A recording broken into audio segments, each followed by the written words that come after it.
Back here with you for our fifth and final Survivor Roundtable of the preseason, talking about the one-time winners who won in the 30s. That is going to be Michele, Adam, Ben, Wendell, and Nick here today with another all-star panel. Let's say hello to everybody that we're going to be talking about and previewing and looking back at the winning games of our five winners that we're going to talk about today here with this roundtable. Of course, joining us, he is the host of This Week in Survivor History. Please welcome the great Jordan Kalish. Jordan, how are you?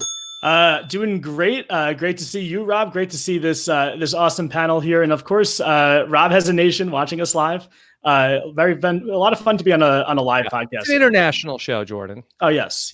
Rob has many nations. Viewers all around the globe here wanting to hear us talk about our five one-time winners from the 30s. Of course, a woman who has been the co-founder of the amazing Challenge RHAP show. And of course, many other accolades, many appearances on Rob and Akiva Need a Podcast. Please welcome back Allie Lasher. Allie, how are you? Oh God, Rob as a podcast is now in my official introduction. I mean, you said Rob. I heard Rob and Akiva. No, that's what you said. I've already botched it. Anyway, Rob and Akiva appearances, I said. What am I doing here? Honestly, that's what I want to know. Like, that's how you start every podcast. I got bumped from the Better Show. I was supposed to be talking about Tony. Now I'm talking about the five we're going to talk about tonight. One-time winners from the 30s. With two historians. Am I here to be the jester? Like, I'm not really sure. Like, one of these things is not like the other with the three of you, I feel like. Okay. I'm very concerned. All right. Well, we're thrilled to have you back with us here. Sure. Allie Lasher. And of course, the man who knows why the winners won, why the losers lost. Here is the co-host of Why X Lost and the of course, great David Bloomberg. Hello. And don't worry about the historian thing, Allie, because this is all new people anyway. Yeah. So no, David Bloomberg said, hey, put me on one of the shows from the newer seasons. I don't remember anything from the past. Sounds like me. I think you got our things crossed, our surveys crossed. All right. People think that David Bloomberg, because that he's been the founder of Reality News Online, that he's knows all the stuff from way back when. No, he's forgotten more than he knows about Survivor. That's right. I've forgotten more than anybody else knows. Yeah. So we're here to talk about our recent winners. Of course, we're live here right now on our Rob Has a Podcast YouTube channel and on Periscope, on Twitter and Twitch and Facebook. So we are getting your comments along the way. We're going to take them later on in the show. Of course, hashtag RHAP if you want to get some questions out there from Twitter. We'll also be able to take some YouTube questions later on in the show. This is the fifth and final of our winner roundtables. I've had a lot of fun this month getting to talk about all the various winners and look back at their past games with our different roundtable panels. You can find all of the shows in our podcast feed at robiswebsite.com and at robiswebsite.com/iTunes for our feed in Apple Podcasts. Okay. Also, by the way, a little programming note, great conversation with a winner not at war, Vesepia Towery joined T-Bird and myself this weekend to talk about her game and her not being invited back for season 40 in our latest Talking with T-Bird podcast. So be on the lookout for that. All right. Let's start our conversation today with the most senior of, in terms of when they won, most senior winning game. And that is of Michele Fitzgerald. And it was, I think, a surprise to many to see Michele Fitzgerald return to Survivor. Allie, that it seemed like that maybe Michele Fitzgerald was in Survivor exile. Yeah, it's interesting because I feel like, actually, first, before he gets started, I see Kalish has this nice poster behind him. And I want to hang something up too. For Is the it podcast. a Paul? Yeah. Oh, wow. Wow. I've done some decorating. I'm excited. How do I get this? Is that a Backstreet Boy? Okay. You shouldn't put it right behind you. You'll be blocking it most of the podcast. Oh no, I can see, right? I see. Yeah, beautiful. That'd be beautiful. In case you're wondering, that Allie has posted a wonderful picture of myself, which Baby was boy. taken at a fashion show in 2003. There you go. I want to know what's happening here, but we'll maybe talk off air about that. Yes. Okay. So let's talk about Michele. I'll be in RHAP exile after this. Maybe Michele is in Survivor exile. Look, I think Michele is someone who Jeff Probst does not seem to be thrilled with her game, and a lot of fans were not thrilled with her game. A lot of her own jury was not thrilled with her game after watching. However, I think a lot of people have come around on Michele's game. And to me, she's sort of like an obvious pick to come back because she wasn't such a dominant winner. Like, you still need to cast. The one thing I'm worried about this season is, like, is there enough balance in the cast with having all winners? So I think Michele provides some much needed balance. She played a quieter game, more socially focused game. So I'm not surprised to see her back. If you had asked me the day after her finale if she was going to come back, I'd be like, we'll never see her again. But I'm not so surprised this far out. Allie, are you at a loss to not have Professor Tim Wilson with us on the roundtable tonight? Honestly, it shook me to have him there. I was like so thrown. I feel like trying to impress him that it's like nice to be with three people I'm not trying to impress. Isn't David Bloomberg like the Survivor professor? Yeah, well, I said I don't belong here already. Like, how much credit do I have to give these folks? I thought that was Max Dawson, Rob. I thought that's true. That's true. Yeah, I barely got through that class. So that's right. So David, Michele came back. Now, we had been doing YX1 at that point. Michele Fitzgerald, she was sort of born into the Survivor world out of the flames of Michele versus Aubrey, one of the good controversies I've gotten to cover during my Survivor podcasting career. Yeah, I mean, yes, it was a better controversy certainly than some recent ones, but at the time there was a lot of anger going around. And I remember, when we did our podcast at the time of why Michele won, and I did one of my Twitter press conferences. This was one that got a few people in trouble when it was going on before the game ended. But you were very tapped in with Kyle Jason at the if I recall at the time. Yes, he and I were like that. And he was the one who came out and said, "Hey, look, if we had seen everything Aubrey was doing, she would have won." And he said that in interviews too, and which I'm sure did not make Michele very happy. But the way it was explained that Aubrey had hidden a lot of her moves a little too well, at least from the feedback that I got, made people feel better. And, I got the feedback saying, okay, now we understand it better. But I do think that Michele has something to prove, and not just to viewers, but to Jeff Probst too. Yeah. Jordan, I really have thought about this, and where we're sort of like in this point in Survivor history, where we're like, what is going on? There's so much crazy stuff that's been sort of thrown into the soup at this point. We're making a fire. There's the edge of extinction. And we have fire tokens. We got a million advantages. I really feel like that so much of this ends up being out of a response to Michele's win in Survivor Go Wrong. For whatever reason, it seems like that after Michele had the quieter win in Survivor Go Wrong, that the show seems to go to great lengths to say, well, we can't have this happen again. Yeah, I mean, I agree with that. And I think that even though I was someone who was unabashedly an Aubrey fan during that season, and I was rooting for her, when I've watched the season back, yes, she played a quiet social game.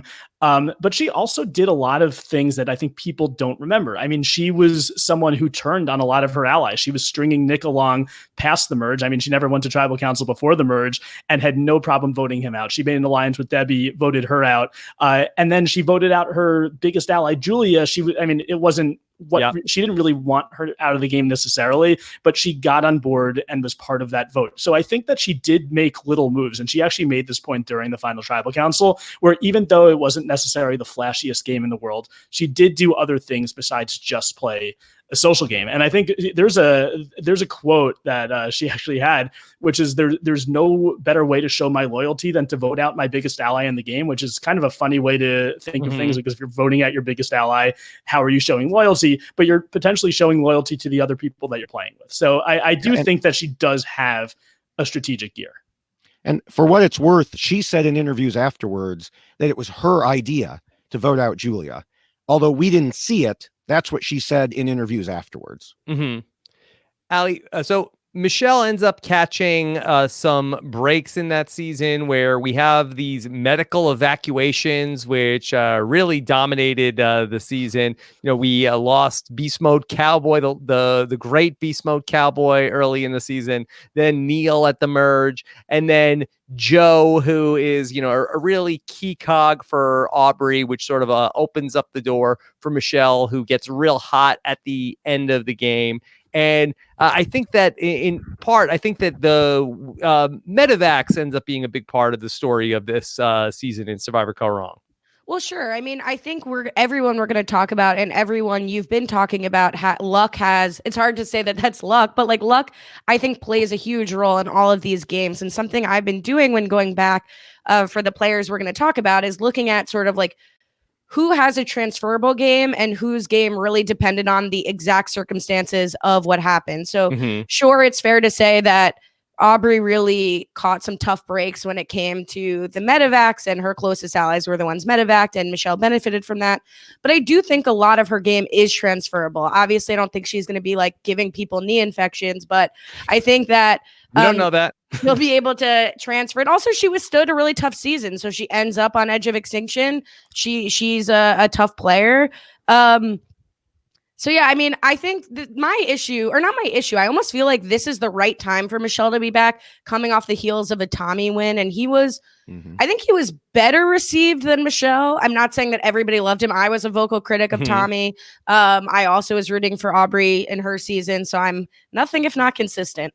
But I think like people have been, I know Mike brought it up to you, the similarities between Tommy and Michele, and you sort of poo-pooed it a little bit when he raised it a while back. But I think they played very similar games. I think Michele suffered from the fact that Aubrey was really the story of that season, where the 39, for all of its problems, had a lot of great characters. And so there were sort of 2 or 3 episode arcs for each person, rather than like Aubrey's, the whole season is like how Aubrey should win and then Aubrey loses.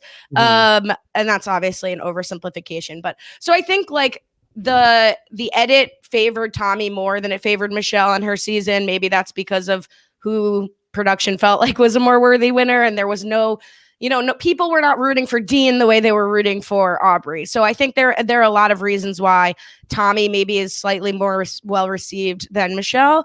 But I think everyone's championing this return to a old school game that Tommy played. And like, what did Michele do if not that? Yeah. I mean, she did the same thing, and she even talks about that in her ET Canada video, that she played an old school game in a newer season. And, I think what the Tommy win showed is that Survivor still doesn't know how to edit a social game. But allegedly Jeff Probst says that this is a social game at the heart of it, but then they go and, Rob, like you said, they throw in more and more things to make it more difficult for someone like that to win. The interesting thing about Michele is that several of the players in her season said she was basically a non-entity early on. And now part of that is she never went to tribal council, like you mentioned, but I think, quite honestly, that's her best bet going forward, because there's going to be a lot of big entities. And if she can recreate being a non-entity in the first half of the game, I think that's her best bet. Yeah, I think if she plays the same game that she did last time, let's say she gets to the end or gets very far in the game, which she could, playing with the strategy that she used in Go Wrong, which is basically to be social with everyone, to not be the biggest threat, I think she can get to that final tribal council. The only thing is, I think in an all-winners season with an all-winners jury, I don't think she can play the same game and win. I think she does need to make adjustments, and you made the point that she has a lot to prove. It's weird to say that a winner who's only played once has something to prove, but I think she's an example of that. And I even have it in my my pros and cons list. One of her cons is that she never really was the architect of a vote, and there weren't really many opportunities because she only went to 6 tribal councils, I believe, in her game. So if she wants to sit next to 2 people and win the game, she's going to have to, I'm not saying make big flashy moves, but she's going to have to make smart moves, and they're going to have to see her as at least the driving force behind one of them in order to win the game. And we've been sort of focusing on sort of like the narrative of Michele and the Survivor co-wrong, but I don't think we've necessarily done enough yet to talk about the things that were Michele's strengths in Survivor co-wrong. And I think that at the heart of it is this incredible social game where she ended up forming bonds with some really key players down the stretch. Sydney, for one, had a great relationship with Ty, was able to form a good bond with Aubrey. Allie, do you feel like it's an underreported story just how good Michele's social game was in Survivor Co-Wrong? Well, for sure. I mean, I think like Michele is certainly underrated. It's an underreported story that she was a good winner. I do think, though, sort of like with the Kim Spradlin thing, the like podcast effect, that I almost think, like, not you directly, but I just think with time, people generally have started to come around on Michele. So I don't know, like, this is what I've been struggling with. I was like, oh, we know this, but maybe the best players in Survivor history won't have thought of this when they're on the island, you know? So like, as much as I want to say she's underrated, I almost think everybody here will be rated as compared to, you know, some of the most dominating social players like Kim Spradlin and Boston Rob, like maybe not. But I don't know. It's hard for me to say any of these people be underrated. I guess Michele would be number one of that. I want to ask a quick question, though. In terms of her needing to prove something, I agree. I kind of think 4 of the 5 people we're talking about tonight are the sort of like chip on their shoulder squad where they all sort of have something to prove and overcome. Does Michele feel that way about herself? Because I haven't gotten that impression from at least the videos in the bio. She's sort of like, I'm not going to change anything about my game. And I think she has sort of owned it. She's hilarious on Twitter about the criticism. So does she feel like that? In a way, I think it's better that she doesn't if she doesn't. Did that make sense? I mean, yes. she said in her ET Canada video, at least I'm pretty sure that's where I saw it, that she admitted she was scared in her first game and she wants to go outside her comfort zone and use other tools this time. So to me, that's saying that she does want to do more and, you know, push herself.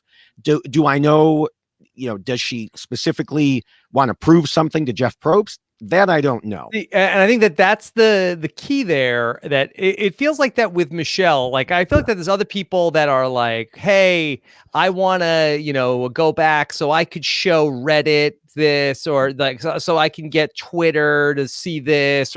But for Michele, it does seem, Allie, like it's almost very personal. She's like, I'm here and I'm going to show Jeff Probst that I belong. It's almost like that that she does not seem like focused on the internet or social media. She seems very she's locked in on, she's going to convince Jeff that she deserves to be there, which I feel like of all of those things, I feel like is probably the most productive. Well, has Jeff ever been as vocally down on a winner as he was, Michele? I don't think was he down, or almost to the point where going back to the Nora theorem of like, is it better to be ignored or hated? That he seemed indifferent to Michele as a winner. I feel like I would obviously defer to literally any of you on the panel besides myself, but I feel like I remember him sort of being down on Michele as a winner, but maybe not. Yeah, I wouldn't have the exact quote, but if you take a look at what have they done to the game since Michele won, it makes you feel like that they said, hey, we gotta, I mean, they brought back Aubrey immediately. They, you know, make all these changes to the game. We're going to change the final tribal council format. We're going to do a million things because we're going to try to prop up the people that make the biggest moves so that somebody can't just get to the end on the strength of their social relationships. We never see that advantage again where you vote out a juror, like, like I guess everything. You're right. Fair. Well, we'll all show Jeff I think it's more, and I agree. I think it's more the show's actions than the show's words that were really anti-Michele. But I do think Michele doesn't strike me as the kind of person who's going to come in and overcorrect. And if she's really just trying to prove it to Jeff Probst, she's probably going to play a similar game. But like I said before, she maybe needs to do a little bit more in the strategic arena, or do something that we're going to have an Edge of Extinction jury who, as we saw in the past, likes a show. They like to be entertained. Is Michele going to be the person sitting next to two other people who's going to be the most entertaining and making them happy about voting for her as the winner? I think if she plays the same game that she did in Go Wrong, she's not going to be that person. I think if she plays the same social game, but maybe adds a little bit more on top of that the jury is going to love, I could see her potentially being a two-time winner. Can I say something to that? I think Michelle's best case scenario is almost like 0 vote finalist. And I hate saying that. But like even in her video, I kept track of how long every video was because I'm a psycho. But Michele had 7 minutes, which was on Ben had a little bit less. But she almost, in my opinion, said nothing. Like I was really bored, and I came in wanting to stan Michele. I love her on Twitter. She's like been to know it all stuff. Like I think she's great. But I think she'll get along with a lot of the women, and we'll talk about allies and ops or whatever, I'm sure. But I almost don't see her doing enough to warrant giving her confessionals over some of the other players that are on this season. So I almost think she could get into a strong alliance, be adaptable, like I think she was on her season, play a strong social game, and get to the end as a GOAT. I was sounds like a bunch of malarkey to me. Yeah. I was thinking something similar as Jordan, you were talking about how she needs to do something bigger, because I don't know what that would be in comparison to the other winners out there. On the other hand, although, of course, anyone who listens to Jessica and me talk about big moves and our thoughts on them, that's what Jeff Probst is pushing. And a lot of these winners are from older school, and they know they're not part of the whole big moves era. So if they're sitting there on the jury, they may recognize what Michele did. Ethan, sitting on the jury, isn't going to be looking for her to do something flashy. He's going to be looking for her to maybe play the game like he did. I don't know. I think people are going to love Michele, that all of these people, for the most part, that played with her the first time through have, really nice things to say about her. All the survivors that I know that spend time with her love spending time with her. And I feel like that if everybody's going to play big and play hard, that just the person who is so much fun to be around, like maybe she's not going to get a ton of airtime to what you're saying, Allie, but I just feel like that she's set up really, really well. It's hard for me to imagine the scenario where this goes sideways. She's the first boot, or she's out early because people don't trust her. I feel like that people, I don't know, maybe she can't go to the distance, but I love her shot at this thing right now, Jordan. Yeah, I mean, I would be shocked if she's one of the first people voted out. The only real way I see her not making the merge, and this speaks to her social game and speaks to the fact that she's basically made good relationships with everyone that she's played with. I mean, if she gets swapped into a bad spot and she's in the minority, anybody could get voted out like that. But I mean, besides that, I really think I'd be very surprised to not see her at the merge. She also talked about in her ET Canada interview about how she played the first game. She got by just on the strength of the social game. And now she's going to add a little bit onto it in terms of the strategy part of it. And Allie, I feel like that the people that come in with like the really gifted social side of things, like a Parvati or like a Tyson, and they come back and then eventually they win. I mean, she won on her first time out. I mean, in 5 years of being around the game, I can't think but she absorbed some of the strategic talk in terms of like going through her season and hearing everything that, all the this game talk about Go Wrong and all these other seasons. I have to think that just by osmosis, she picked a lot of that up and is ready to implement some of that in her game. No, sure. Like strategy can be taught, or you could follow somebody else's direction. You can't teach likability. Believe me, if you could, I'd be in that class. But no, but you can't teach having being a likable person while starving on an island for 39 days. Like that, if people like you in the absolute worst conditions, like that's incredible. I'm just saying, up against all of these other people, right? Like Denise, extremely likable. Kim Spradlin, extremely likable. Wendell, extremely likable. And they have maybe more strategic chops. We'll see. So yeah, maybe she's picked things up. If this were going to be like a fans versus favorites, I would be like, Michele to me has a better chance at that. These are like the best players, present. But she has the smallest target also. Sure. But then it's like the meat shield theory. Like a lot of these people to me are going to want to keep around bigger targets so that they're not next in line. So I don't know. Look, if Michele wins the game, fabulous. I'll be here toasting Michele. I just don't, like I said, I think her best case scenario is sort of a no vote finalist in the end. Yeah, if she's playing, if there are a lot of people out there playing the meat shield strategy, she could be in trouble after the merge. But I mean, I do think... I think there is a path for her. She's definitely not my number one choice as a return winner. But I do think, and again, I didn't really see it the first time I watched the show. She did play a more impressive game than I thought she played the first time I watched. I'm still a big Aubrey fan. I still root for Aubrey when I watch that season. But I do think there's more to her than just being likable. Okay, let's talk about some potential allies, some stands that could be out there for Michele. David, do you see anybody that would be very pro Michele? I think her best bet is to try to align herself with the other new people, like the ones we're talking about here. Adam, Nick, Wendell, although when we talk about Wendell, I think he has other options. Even Ben, although Ben is a very, very different player. But I think Adam and Nick, depending on how the tribes shake out, are two people that she should really be looking for right at the beginning.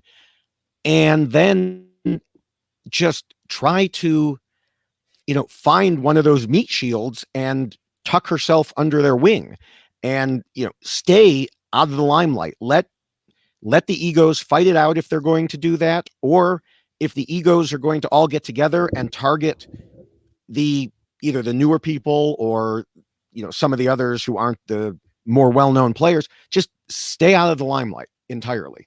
Allie, anybody in particular that you see? Yeah. Well, my question though, to follow up on David's point, like I agree, but is that a winning game for her to do that? To just sort of like be under the radar, go to the end with Nick and Adam, and then is she winning out of the three of them? I was just talking about the beginning of the game. Okay. Just to make it to the merge and, avoid the slings and arrows that are going to be coming at everybody at that point. And then, she'll have to ratchet it up when she hits the merge. Gotcha. I mean, I don't think there's any risk of her getting voted out pre-merge, just for all the reasons you guys have already said. Anything can happen. But I would be surprised if she's a pre-merge target. Look, I think Kim and Parvati are two that would love Michele, that would see themselves in Michele. Michele in her first, one of the things I did for this was I went back and compared their first season bios to their current bios. And we had so much more work. We had the videos, we had the bios. Why wasn't I on the first week of this? Anyway, so Michele 1.0 said that Parvati was the player she'd be most like as a surprise to no one. But I think they would really like her and would enjoy working with her. I also think Wendell's a connection. I know they know each other. I know there are very light rumors that they dated, which I would love to just put into the atmosphere even further because I would ship that 1,000%. And then there's like more distant, like psycho connections where it's like me with like Red Yarn. It's like, okay, she played with Aubrey. Who did Aubrey play with? Aubrey played with Sarah and Tony and Sandra. And maybe that's some kind of connection. Maybe it's a Joe to Jeremy, like connection.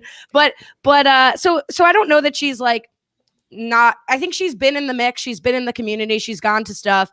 I think Wendell would be a good person to bring in. And Kim and Parvati, I think, would really love working with her. Okay.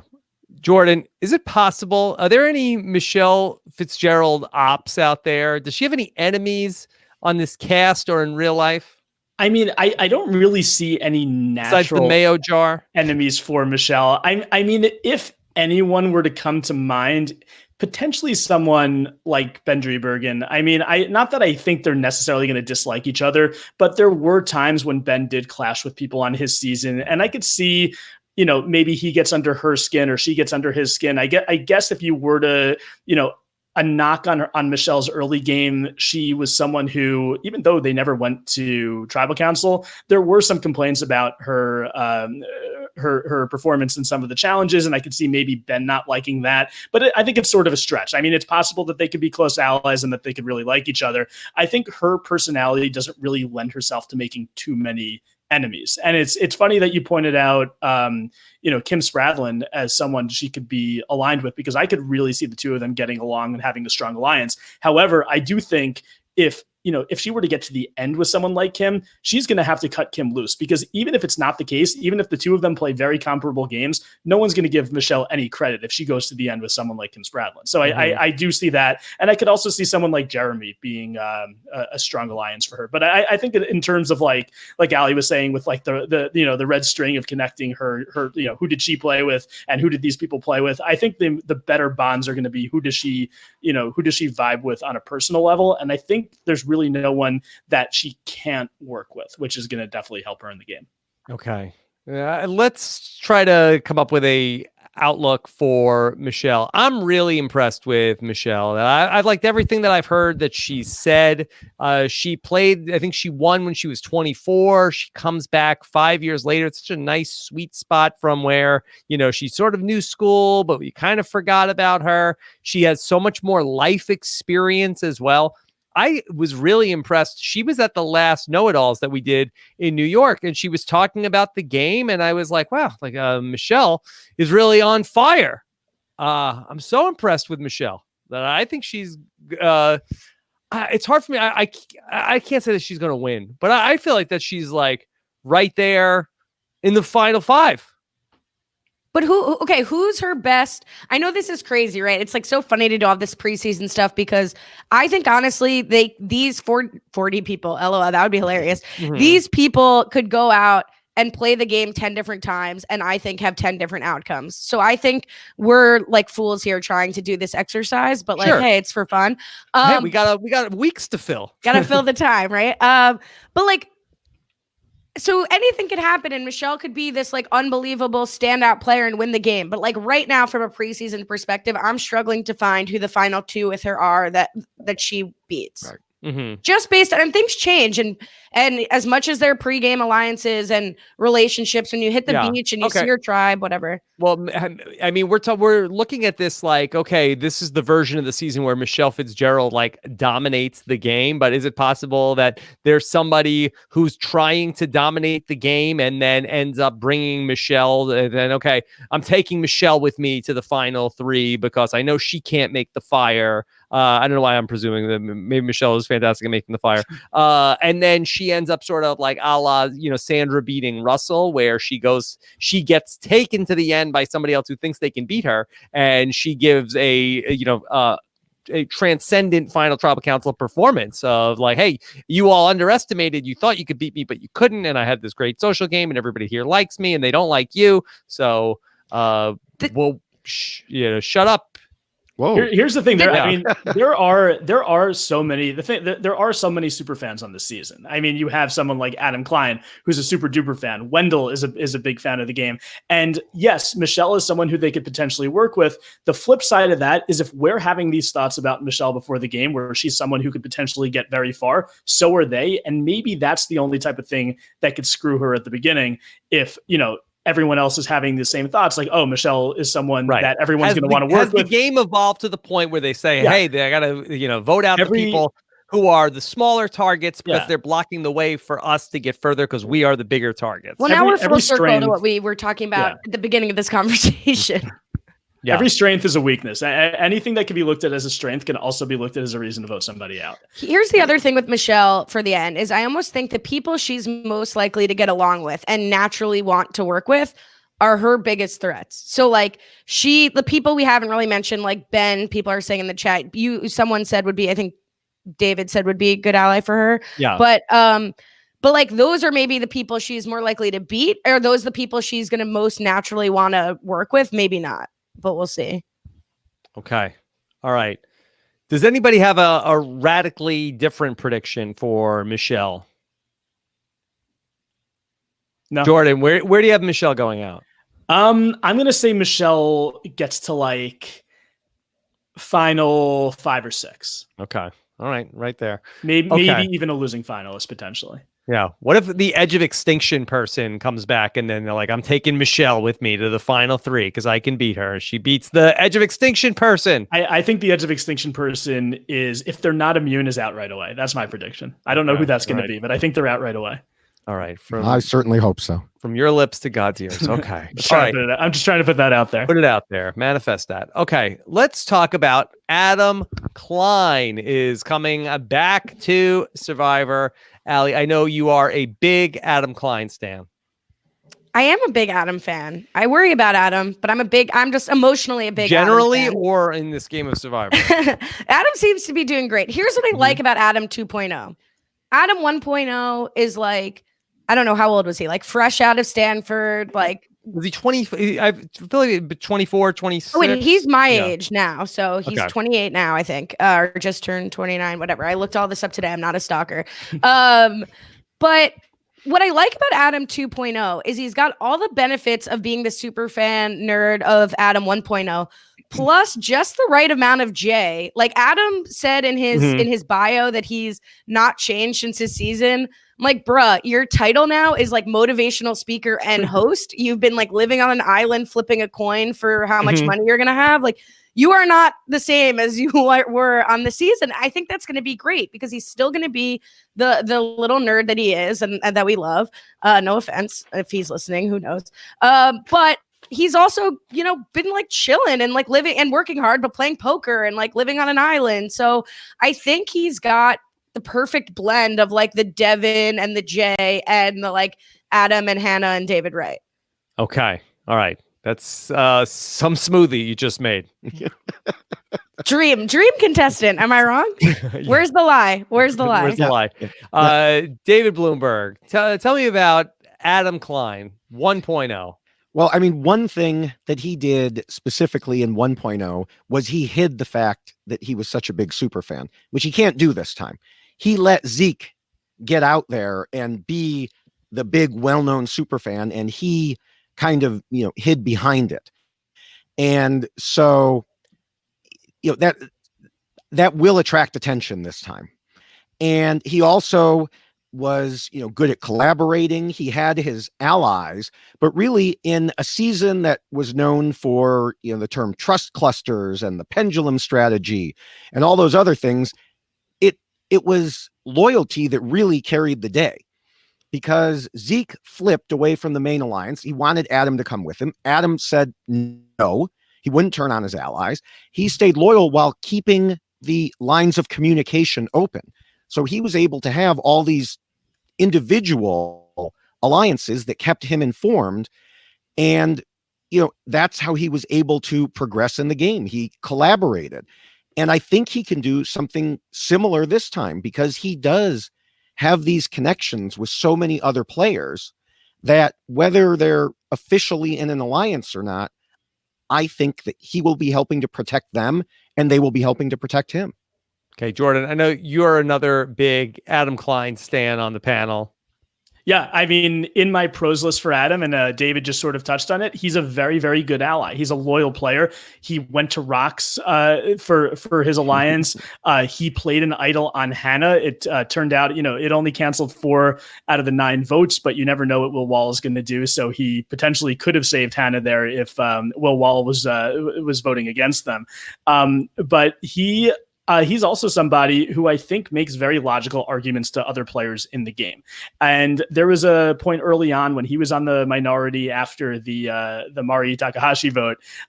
He started really putting it into the ear of people of how close Figgy and Taylor were and how close Jay and Michele were in that alliance. And he came with his arguments that he was making to other players. He came from their perspective. And I think he's really good at doing that, of making it seem like, don't do this for me, do this for you, but let's do this together. And I think if he's able to do that in this game, and also now coming from that, that super duper fan status, which he's going to have, and people might see that as a threat. But if if he goes up to Boston Rob and is like, Rob, I've wanted to play Survivor with you forever. And he could basically say this similar things to Yule and to Sandra, Parvati, legends of this game. I think maybe Adam could endear himself to some of these bigger players like that. And I think he could also work with the new players. What else is on your pros list? I'm mad at myself for not asking for the full pros and cons list of Michele. For Michele or for Adam? Give me for Adam. For Adam, obviously he has an ability to find idols and advantages. He found 2 idols, and he also found the reward steal, which even though it wasn't an idol, it could have been. I mean, you find it in the same way. He used and this is something that I think really could come in handy in this game. I think maybe better than anybody, used the strategy of putting bigger threats ahead of him in order to get to the end. When you get to the final 6, you have somebody like Brett, somebody like Jay, somebody like David, who, after the game, and a lot of people's retrospectives said maybe would have beaten him at the final 3. He was able to put these people ahead of him, and it is a risky strategy. It's dangerous because if any of them were to have won immunity, he could have been in trouble there at the final tribal council. And also, I think it's something that maybe since he's done it before, he could use that to his advantage in this game. But on the flip side, there are so many threats in this game where if there's too many of them, maybe now he's going to the end against people who could beat him. Okay. All right. Allie, do you disagree with any of Jordan's pros about Adam Klein? No, I don't. I do think, and someone just said this in the chat, and I was thinking this before also, that I don't know how Boston Rob has changed his view since All-Stars, Rob, but he's definitely, Adam would probably be seen as the most similar directly to you, probably. And if Boston Rob is threatened by that kind of player, or has been before, he may be again. Yeah. And I worry about that he's threatened as much as that. That's just not his jam. It's, this guy is not my kind of guy. But in that sense, I generally don't think being a super fan will be a disadvantage. I think Adam's willing to sort of stroke the egos that need to be stroked. One thing I've been looking at also with all these players is who did they beat? And I think Adam beat some of the most formidable opponents on his season. And that to me matters. On the draft I did, which thank God dropped before any of the actual press, or nobody would have listened to that with Akiva and Mike Bloom and Liana. Yeah, how does it feel to know that Mike Bloom won the Yule LinkedIn Facebook or LinkedIn request? So I actually did say on the podcast that Mike is the most reasonable person to get the acceptance because he's press. I did unfriend you on LinkedIn, Rob, because I was if I disassociate myself from Survivor, I have a better chance. But nope. Mike got the point fair and square. Why would disassociating from me give you a better chance to get friend requests? Because I didn't want to look like a Survivor fan. I wanted to look like a professional connect. Sometimes you just kind of say oh, if we're in association. Well, I'll try it again. Yeah. Just keep trying. Keep trying. But yeah, who knows what I was going to say. Oh, so yeah, I think he beat some of the strongest players of the people we're talking about with Hannah and David Wright and Jay, et cetera, et cetera. So in terms of so I was saying about the draft, sorry. So I picked Natalie first. I'm going to keep her as my winner pick. But when I go through all of this time since, June when we did this, Natalie beat a bunch of nitwits. So maybe that's not such a good pick. And the opposite side, I think Adam really beat some strong players here. And I think that bodes well for him just overall. Okay. Yeah. And to follow up on something Jordan said about the meat shield strategy, he even acknowledged in his ET Canada interview that he knows now, because of the changes to the game, that he has to get rid of those meat shields even sooner. So he's already been thinking about, not only, okay, here's how I played before, and here's how I have to change my game. Yeah. Here's the thing, though. If you're a meat shield and you in any way studied Adam's game and he's getting all buddy up with you and working with you, you have to anticipate at some point that he's going to try to blindside you. So that's, again, all of these strengths have a flip side that could turn into weaknesses. But I do think that some of the skills that he used in his first game can be very helpful in an all-winner season. So do you think that the Final Four fire making was incorporated to sort of combat the meat shield strategy? I mean, part of it because because Probst hey, people are specifically taking said meat that. shields to the end and then getting rid of them. So give the meat Yeah. shields another chance to get into the final three. Is Yeah, I David mean- right? Shield? He's I a don't know. he's He a was. strategy He was. meat shield. But just Yeah. imagine. Anyway. He's Yeah, his I own- mean- yeah. That was part of it, was that Jeff Probst said that they did Final Four fire making to, get rid of the problem of people of the strong players getting to Final Four and then getting voted out. Much like they did Final Three to get rid of the problem of the best player getting to third place and getting voted out. Yeah. I mean, I don't know if in the timeline of the show that necessarily holds up, unless you're looking at David Wright and getting voted out right around there, and Brad Culpepper. Is that what they put it in there for? But he got to the final three, so I don't even know exactly what it is, but we're going down a rabbit hole right now. Yeah. All right, so let's talk about any other adjustments that Adam might need to be making this time around. David, did you notice anything that Adam is going to be doing differently for his second time back? Not really. I think that he is going to play a very similar game. I think that he has all these connections from outside the game. He's been at very well connected. Right. He's been at Reno. He's been at Know-It-All. Magical land of Reno. Yes. Where anybody you meet there is your friend for life. Absolutely, especially if they buy you shots, right? Yeah, Jordan. But I think he has so many contacts, so many friends that he may be able to get in with some of the older players in a way that a lot of the newer ones might not be able to. I think if you look at Adam and you look at Nick, obviously, who we'll be talking about later, I think very different worlds when it comes to their relationships within the Survivor community. And I think Adam is going to use that. He's going to push the loyalty card. And yes, at some point, someone has to know if they are a meat shield that he's going to try to turn on them, but everybody's going to turn on everybody. So do you use his loyalty while you can? And it'll be tough. But some things that he did in his game also was that if someone was an ally of his and they had what he considered a bad idea, such as when Hannah wanted to vote out Sunday, he let them do it. He went along with it so as not to break the bonds. It wasn't going to hurt his game, and it made Hannah happy. So he went along with it. And I think he is flexible in that way. And I believe that will help him also. Ali, I think that's something else that is a benefit for Adam. He talked about this in his ET Canada interview, was that he talked about how that a lot of people think that the narrative of Adam's story the first time was that he told the story about his mom having cancer at the final tribal council, and that is why he won the game. That it was this revelation that he told at the final tribal council, and that's what won him the game. And because that, then of course that he won't be able to have that revelation at this season. So Adam is less of a threat because he will not be able to tell that story again. Sure. I mean, this goes back to the sort of if we're saying oh, everyone thinks Adam won because of his mom, but we know Adam didn't really win because of his mom.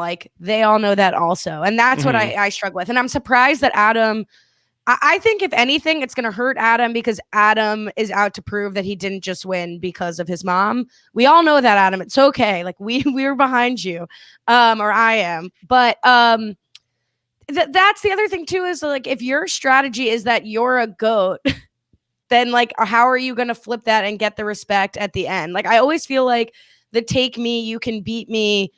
You think I just won because of my mom. I just won because of my mom. How do you then convince everyone that that's the case and also convince them that that's not the case and you should win this season? I almost think everybody who feels like they have something to prove from their own season needs to shed that and come up on the beach fresh, because it's not, I don't think it's going to help his game. I don't think it's going to hurt his game unless he's focused on it. Yeah. I mean, the guy won 10-0. So I've always hated that narrative that Adam won because of the story about his mom.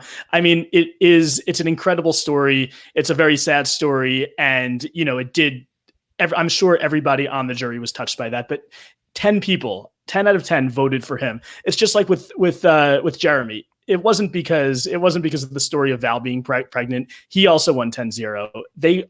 Both of these guys got all the votes. They won because of the games that they played. Also with Jeremy, I believe Steven convinced everybody on the jury to vote for Jeremy. That's why Jeremy won. Just kidding. But no, Adam played a very good game. He was a very smart player, a strategic player.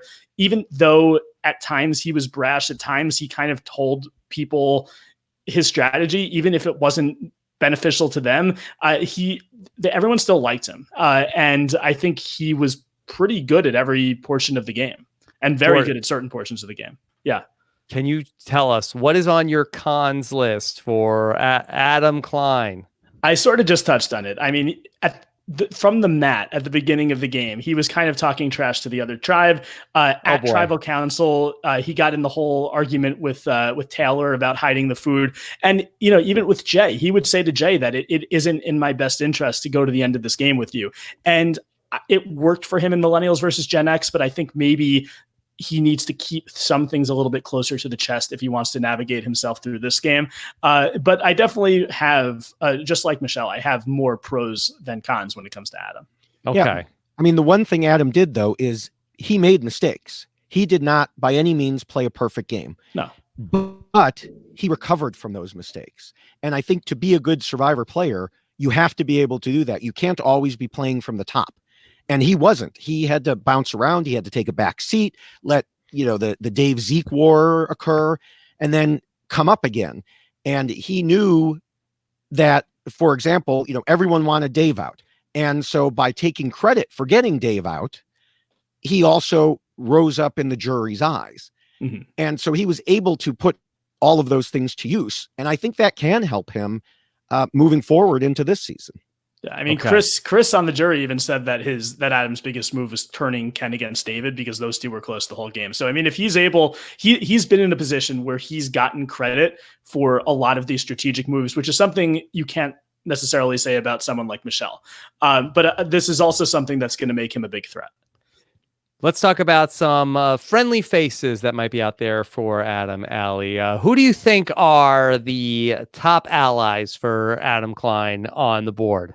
So I actually think Adam is in the best position socially in terms of options of pre-existing relationships, right? He's got the Run It Up Reno alliance of Ben and Jeremy and Tyson, and is Natalie a part of that? Who else is it? Like seemingly half the cast. He's also got connections, like he played with Zeke, and we'd have Zeke played with Sarah and Tony and Sandra, etc. He has a pre-existing relationship with Yule, which almost like nobody can say or speak to.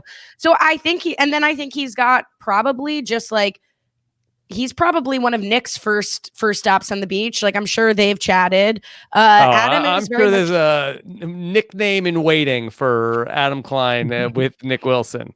But so yeah, I think like I'm sure I'm leaving people out. Like I think he's probably in the best position of like knowing the most people or having enough, my red yarn connected to people before having to make the pregame calls of like, hi, I'm Adam Klein. Let's be friends. And he seems to understand, like he was talking about it, how like Sandra is the one who welcomes you into the winner's circle and people have been playing this game for 15 years and he's sort of caught up and ready to go in terms of his pregame alliances. So he's definitely in the best social position of the new players for sure, and potentially up there with everybody else.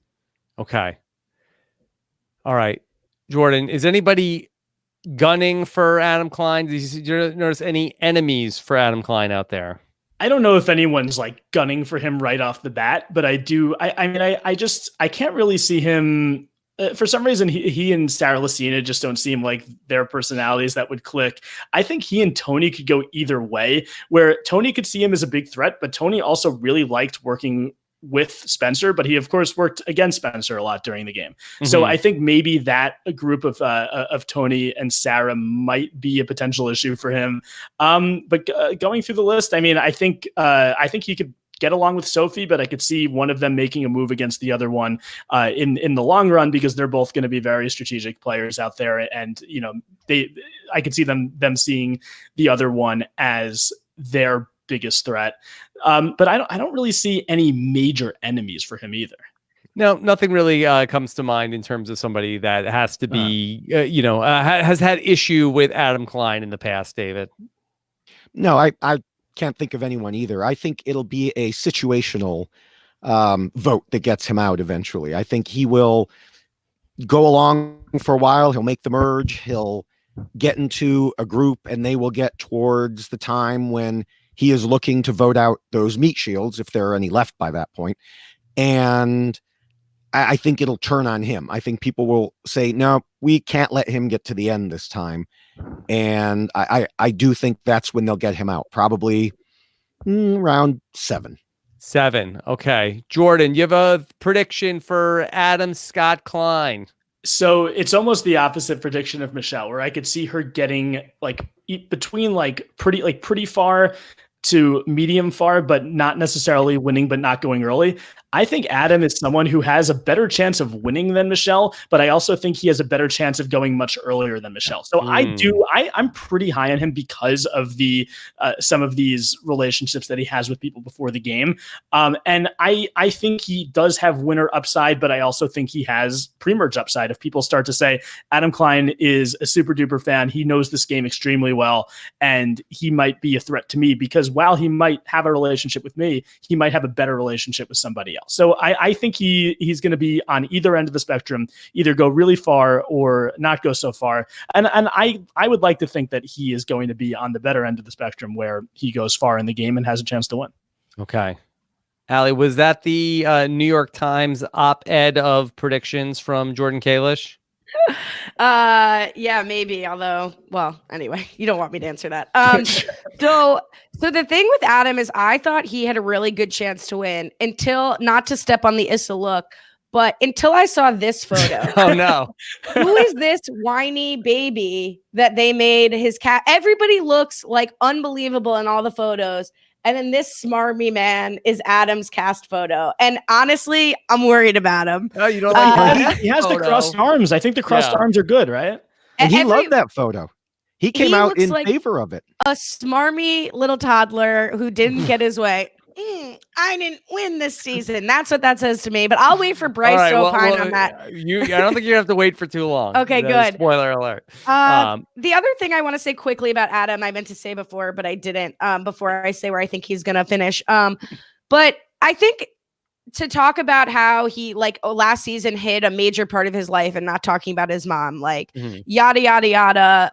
I went through something similar with my dad, and I cannot imagine not telling people for 39 days what you're actually going through and thinking about every day. So in this respect, he can truly actually fully be more himself, which could only to me make him more likable. We'll see. Maybe they like that he was aloof. Who knows? I think he's making the merge. I actually think everyone we're going to talk about besides one is making the merge. And I'm not, I showed this to David and Kalish before that I wrote out who I think is making the merge and not, because I didn't want to just say oh, everyone's making the merge. It's a 50 million person merge. So I'm not just saying that for everyone, but I think Adam is, maybe it's just wishful thinking. Maybe it's an emotional pick, is gonna get through the first half of the game. At the very worst, he'll be on the jury. Well, I might be on the jury. Who knows? Yeah, I will say with Adam too. I mean, and this is again obviously something I like to talk about. He has played live games since he's played, and I know that live games don't really translate to actual Survivor. You're not starving for 39 days on a beach, but it does get you thinking about strategy. He's someone who I think is constantly thinking about Survivor. He's played some of these games before, like the Austin Trupp birthday game in Maryland and the Bob Crowley game. So he is someone who is keeping his sword sharp, and he is, pulling off moves, thinking about strategy. Again, I don't think it's something that is necessarily going to be oh, he's played live games, he's going to now win Survivor, because all these other people haven't done that except for Wendell. But it is something that I don't think it hurt, but I think it could only help when it comes to always being in that headspace of playing Survivor. Who had 57-49 for Kalish bringing up Survivor live games? I had to. So my feeling on this, I think I'm not as rosy as you guys are. I think Adam is going to be considered to be a threatening presence, because I think that people feel Yeah, Adam knows everybody here. I don't know if he has a best friend that's out there, but I feel like that he's pretty social, probably with more than half the cast. And I think that that's worrisome. So it's sort of like, I think that he has sort of like the threat level of he knows everybody, but I'm not sure he has his person who's out there who's like, I will die for Adam Klein out there. I will do anything for Adam Klein, and I will, stop at nothing to protect Adam Klein. So I'm very concerned about him. I think he has the thing of like, oh, okay, we got to watch out for this guy. He's seen every single season, and he knows what he knows our games.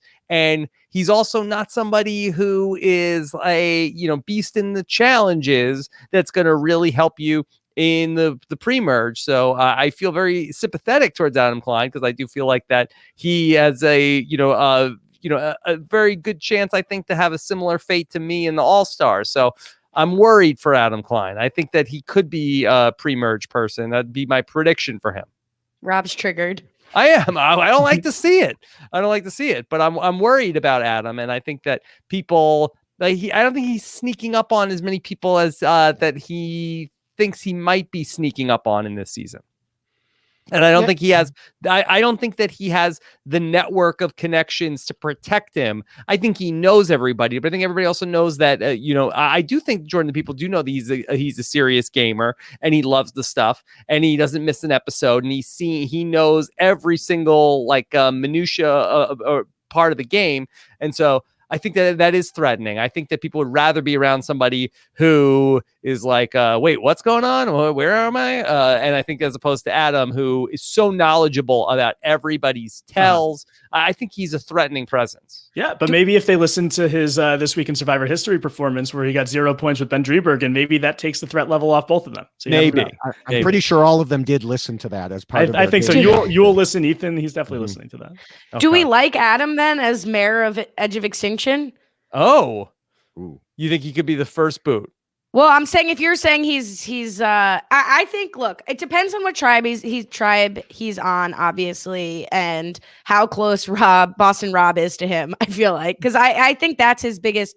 I mean, I said it earlier. I think that's like my biggest risk for Adam is that Rob is like, drops the hammer on him. But maybe I'm just also triggered from All Stars.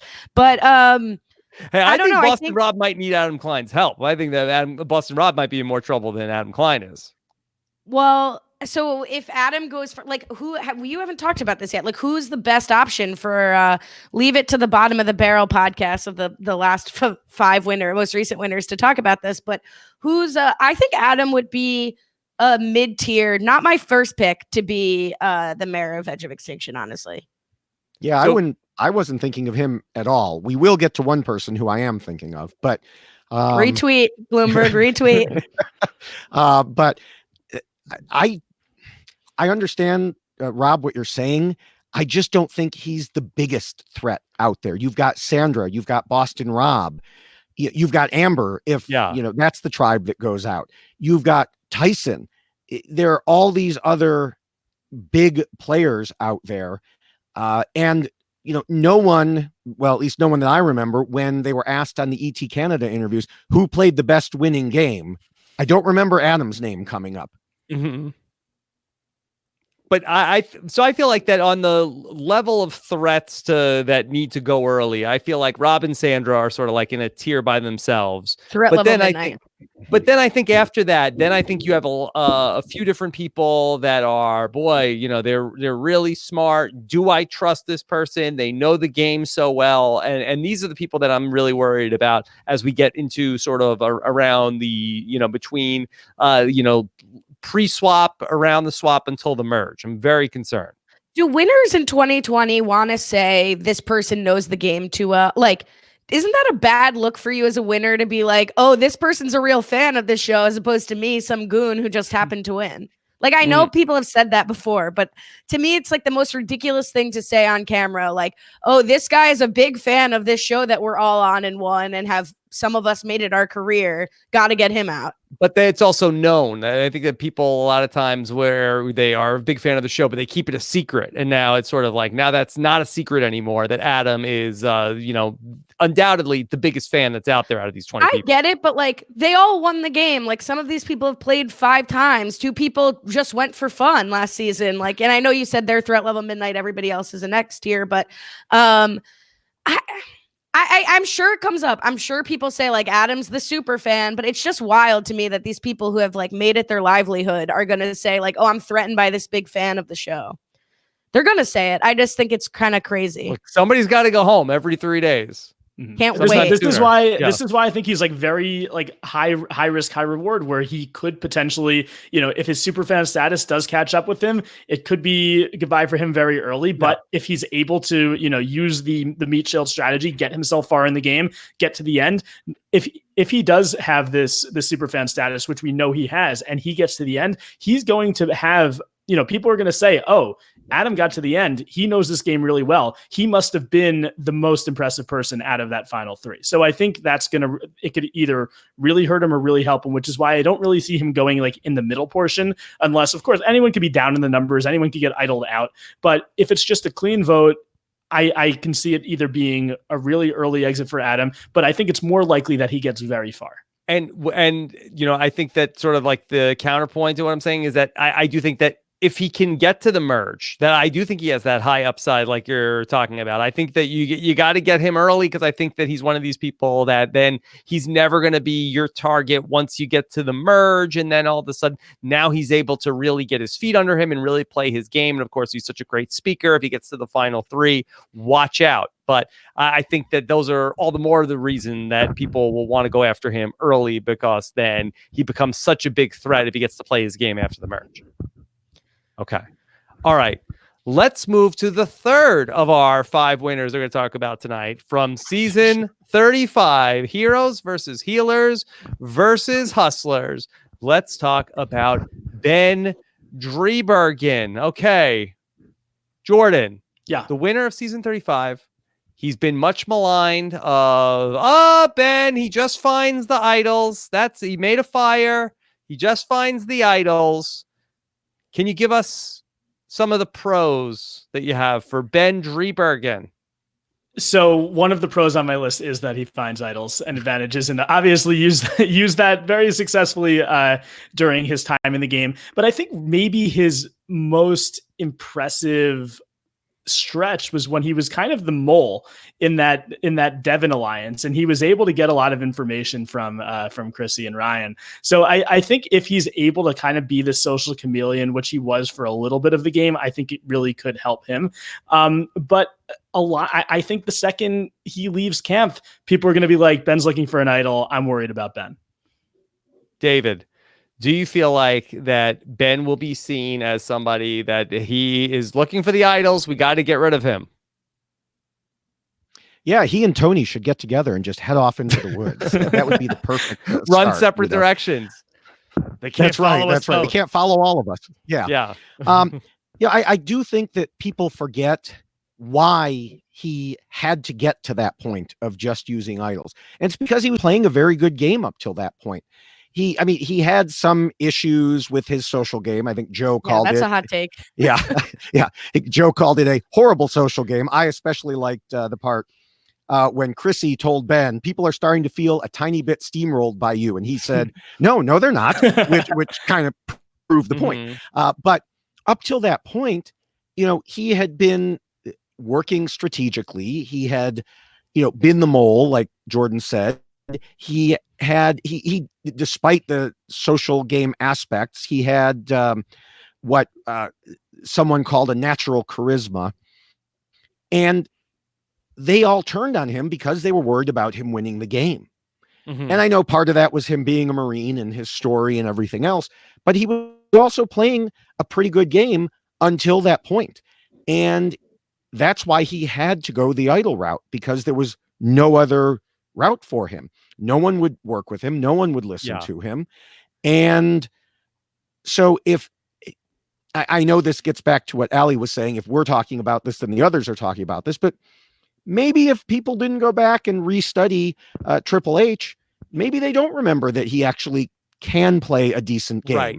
David, can you just reset the story of Ben being the mole again? Because that there was the plot where it was Lauren got to win the reward, and then she got to bring 4 people with her, and she took Ben, Devin, and Ashley with her to go on the reward, and then they were going to then pull one over on Chrissy and Ryan, and then Ben was going to pretend that he was still with them to make this vote happen, and they made Ben vote with Chrissy and Ryan, and then the other 3 of them voted with Joe Mena and Dr. Mike to vote out JP. Is that right? That sounds right. I think you just summarized it right. Okay. I want to make sure I have it, that sounds about right. Yeah. Then Chrissy and Ryan were very upset with Ben after that. Correct, Jordan? Yeah, they were not happy with him, and at that point, they sort of made it their mission to try to get him out of the game. And of course, it didn't work because he was immune at basically every tribal council down the stretch. I do think like the fact that his biggest social attribute of being the mole is something that in retrospect is a sneaky thing to do. I kind of think if people did study his game, which I'm pretty sure a lot of them probably did, if you're going out and you're playing a game for $1 million or now actually $2 million, you probably would at least watch like the best of videos of all these people. They're going to know that he did that. And I think that this is another thing that might end up hurting him. The other thing that I think can maybe help him is that he did know when to play his idol. He was very good on picking up vibes from other people, and his ability to read people is maybe something that could save him early on, but I don't know how long that's going to work. Allie. Yes, Rob. Talk to me about Ben Driebergen. Sure. Ben's her winner pick. He's her winner pick. That's actually not correct, Jordan. I did pick Ben early on, and actually in two drafts I did. But I actually think Ben has no chance to win the game. But I think there are a couple pros in Ben 2.0. It's like I feel bad for Ben because please jump in here, anyone, if you think I'm wrong about this. But Ben has to have the least respected game in the eyes of the other winners. Like, I feel like these other winners probably respect his game the least, to the point where I don't even know if they would expect him to be on if they're like looking at the the clip show. I'll push back against that a little bit because I feel like I don't think that's the way that the other players like to not to get all Stephen Fish back, but to think that, does Amber have a ranking of the winners wins along the way that I don't think that the other players necessarily. Maybe Adam might have think of those things in terms of like tiers of the quality of the win, but I don't think that most of the other players think about the win. They don't look at it through the lens of a fan or a podcaster.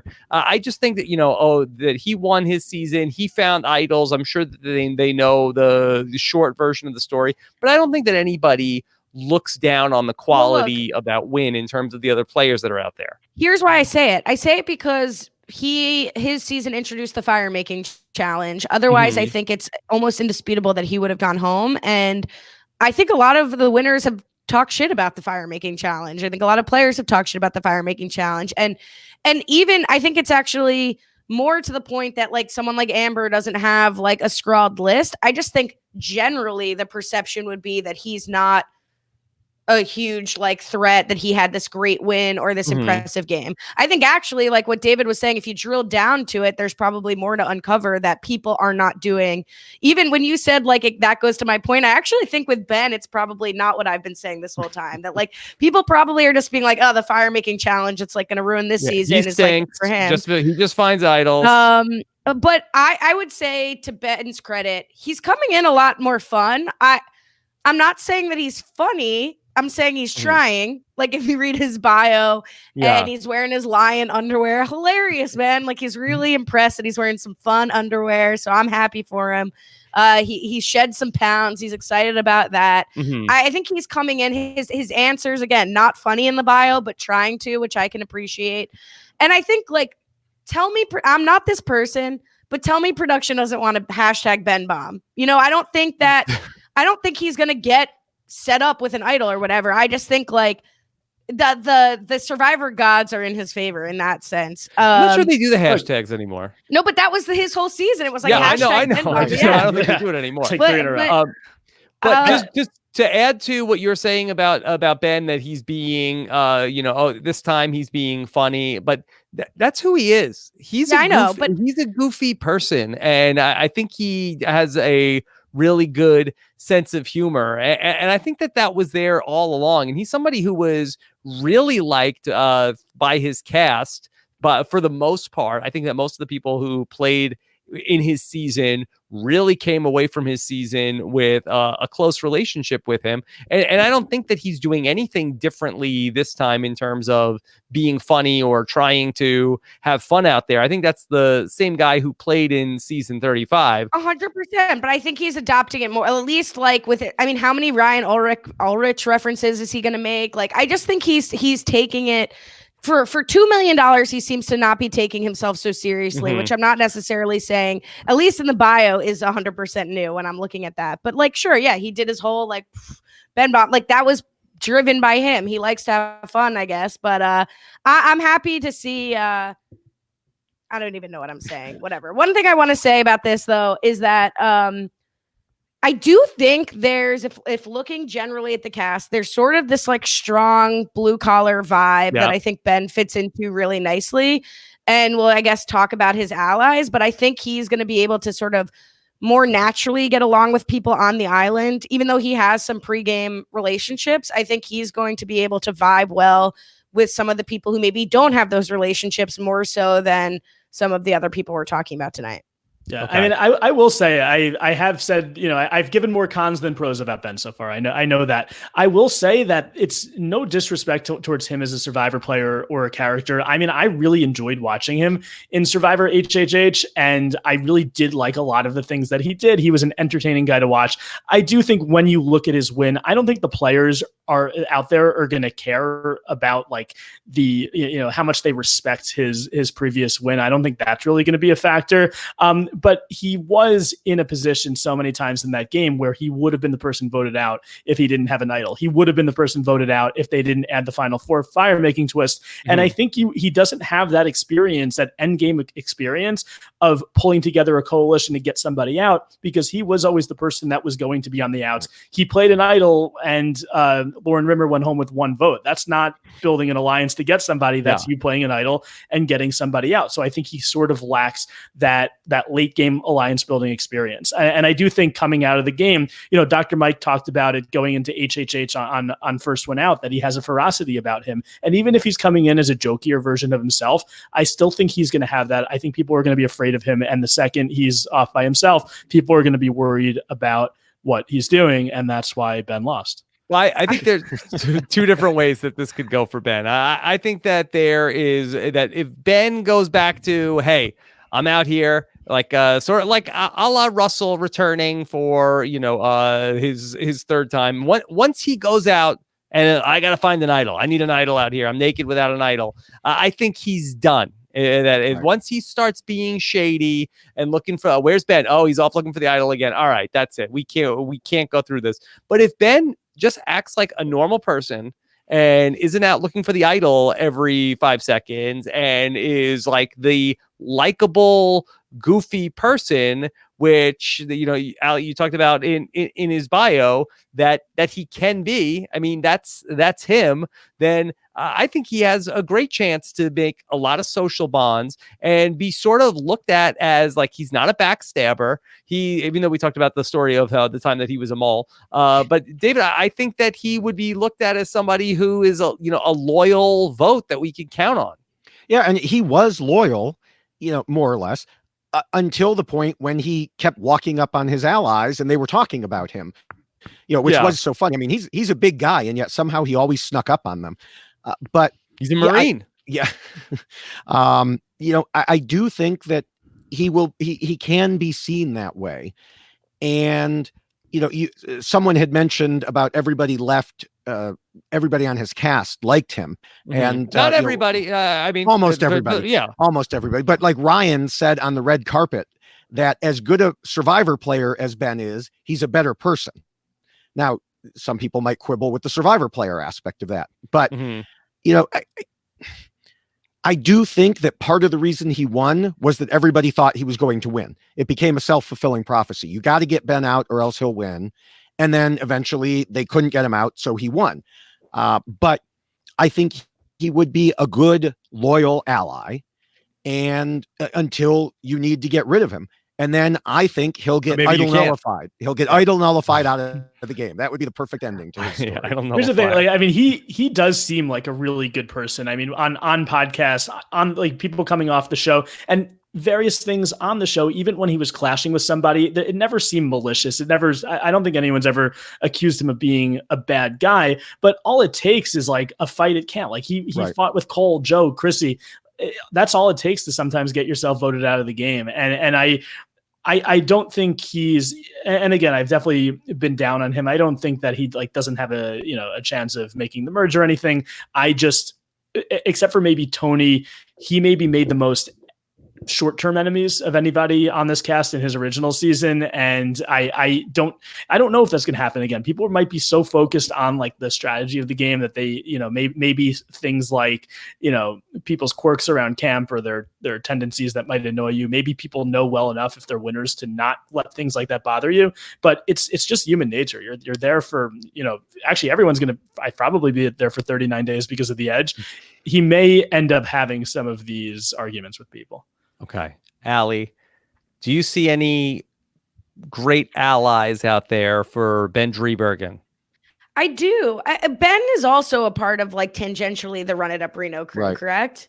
It's like, who isn't? So he's also out of the new people. He's the only parent. I know there was a lot of parent talk on the earlier roundtables. And he definitely, everyone loves their kids, but he definitely seems to really love his kids. I said he's got the strong sort of blue collar vibe. I think he could connect with Sarah and Tony and Nick and not that Nick is blue collar, but the Southern thing. And what, I just see like, I also could see like Rob utilizing Ben or somebody like Rob utilizing Ben as like a loyal, for lack of a better term, soldier. Like I think Ben is primed to sort of get taken under the wing of like a majority alliance and just roll with that. I know that's not what originally happened to him, but I feel like he could be solid number. I think he would enjoy that. I think that's like Ben would like that. Yeah. So I think Ben's actually in a pretty good position. I mean, he's got the military thing that could connect with Sandra if she makes it more than 1 week. So I think Ben could make there are a lot of people who have similarities to him on this season. Now, Jordan, I don't know if we got through your cons list, but I think I got to all of them. Yeah, I do feel like though that between the idols, Ben is a Marine, that I don't want to go to the end of the game with Ben again in terms of that he's got a great story that. You got to think that people would get rid of, you can't be taking Ben to the final 6, right? He's going to make a fire. He's going to find the idols. Yeah, I really don't see him getting that far in this game. Like, I don't know if he's necessarily going to be a first spoot because there are bigger targets out there than Ben Driebergen. But like, I could see him getting, being the target of a swap. I could see him maybe like kind of in that area, right before the swap, right after a swap, if there's a second swap. Like, I don't see him being able to get through all these these things that the games throw at you and getting to the merge. So he's one of the people that I'm not the lowest on out of this cast, but out of the 5 people we're talking about today, I think he has the lowest chance to win and the lowest chance to get very far in the game. Okay. David? Yeah, I'm a little bit Jordan Kalish on this, or Fancy Fencerton on this, just as the arguments have gone back and forth. I do think he could be a first boot. I think that it could be a situation where there's a lot of people aiming at the big, the big target, and then someone says, well, what about Ben? I could see that happening. I could also see it in the swap or the merge. I think that could just easily happen where it's not that someone is trying to target him. It's just that no one is willing to, risk it to keep him around.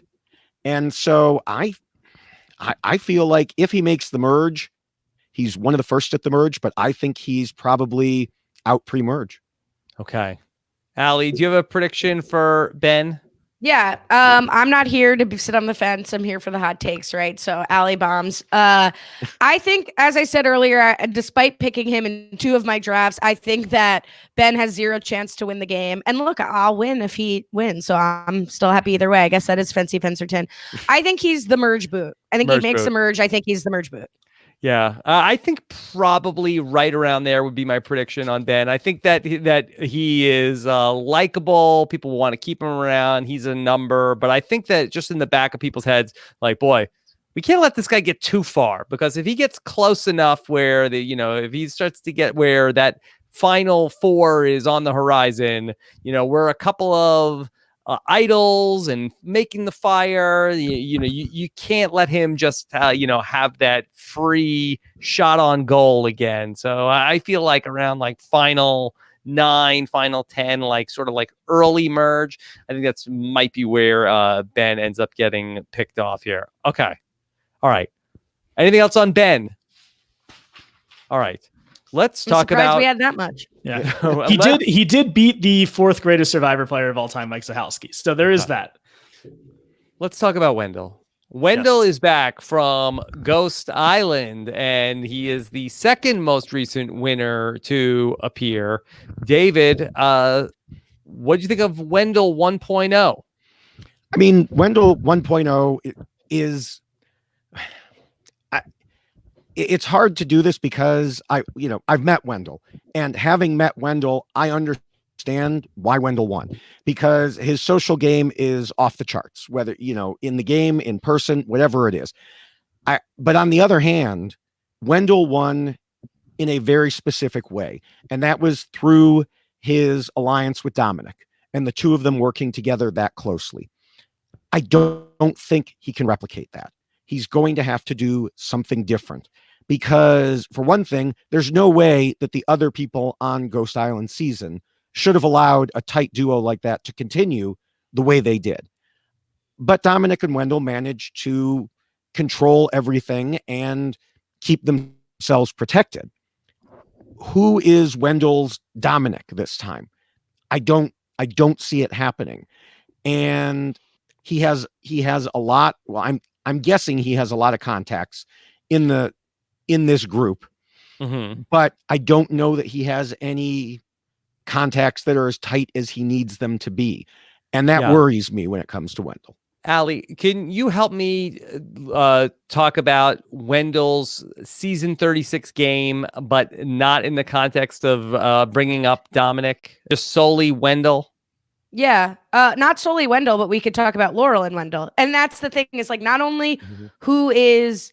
Oh, I thought that was a joke, because I don't know how you could talk about Wendell's game without Dominic. Well, I want to know like what is the Wendell strategy? I'm sorry. I thought that was like a true No, I joke. wasn't trying to be funny. I was trying to think about, like, I know Dominic and Wendell, but in terms of like what is the way Wendell views the game? My understanding of how Wendell views the game is exactly what he said in his ET video. I got no blood on my hands.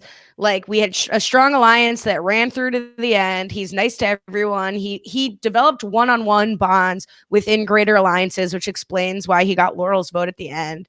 He got advantages. He played them in a showy way in front of the jury. He saved Laurel. And it worked for him. And I don't know. That's my concern. Exactly what David said is, like, not only who is his Dom, but who's his Laurel. Like, he barely won. And not that I think a 10-0 game is more impressive than a 6-5 game at all. But I don't know. Wendell's coming in saying, like, I'm going to backstab a little now. And I think his best case scenario is that people think of him exactly how we're describing him, of he's a loyal person who's going to be looking for his number 1, and he'll protect people, just like how, Jeremy looked at Steven looking for, I want to be his JT. Like, maybe someone will look at Wendell and say, I want to be his Dom, or I want to be his Laurel.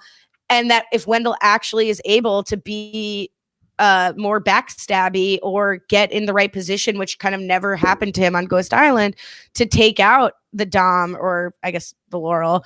I think that's sort of best case scenario. I don't know. I think Wendell is the person who thinks his game worked out perfectly and he's just going to go and be likable. I don't know that I believe that Wendell's going to change his game enough. And I agree with David that it can't be replicated. Jordan, do you feel like that people have the potential to be sleeping on Wendell because they think, well, it was just him and Dominic, that it was just that was a pair, and Wendell by himself, you don't have to worry about him? I do think it's a possibility. And I think it's not just the fact that he was overshadowed by Dominic in that season.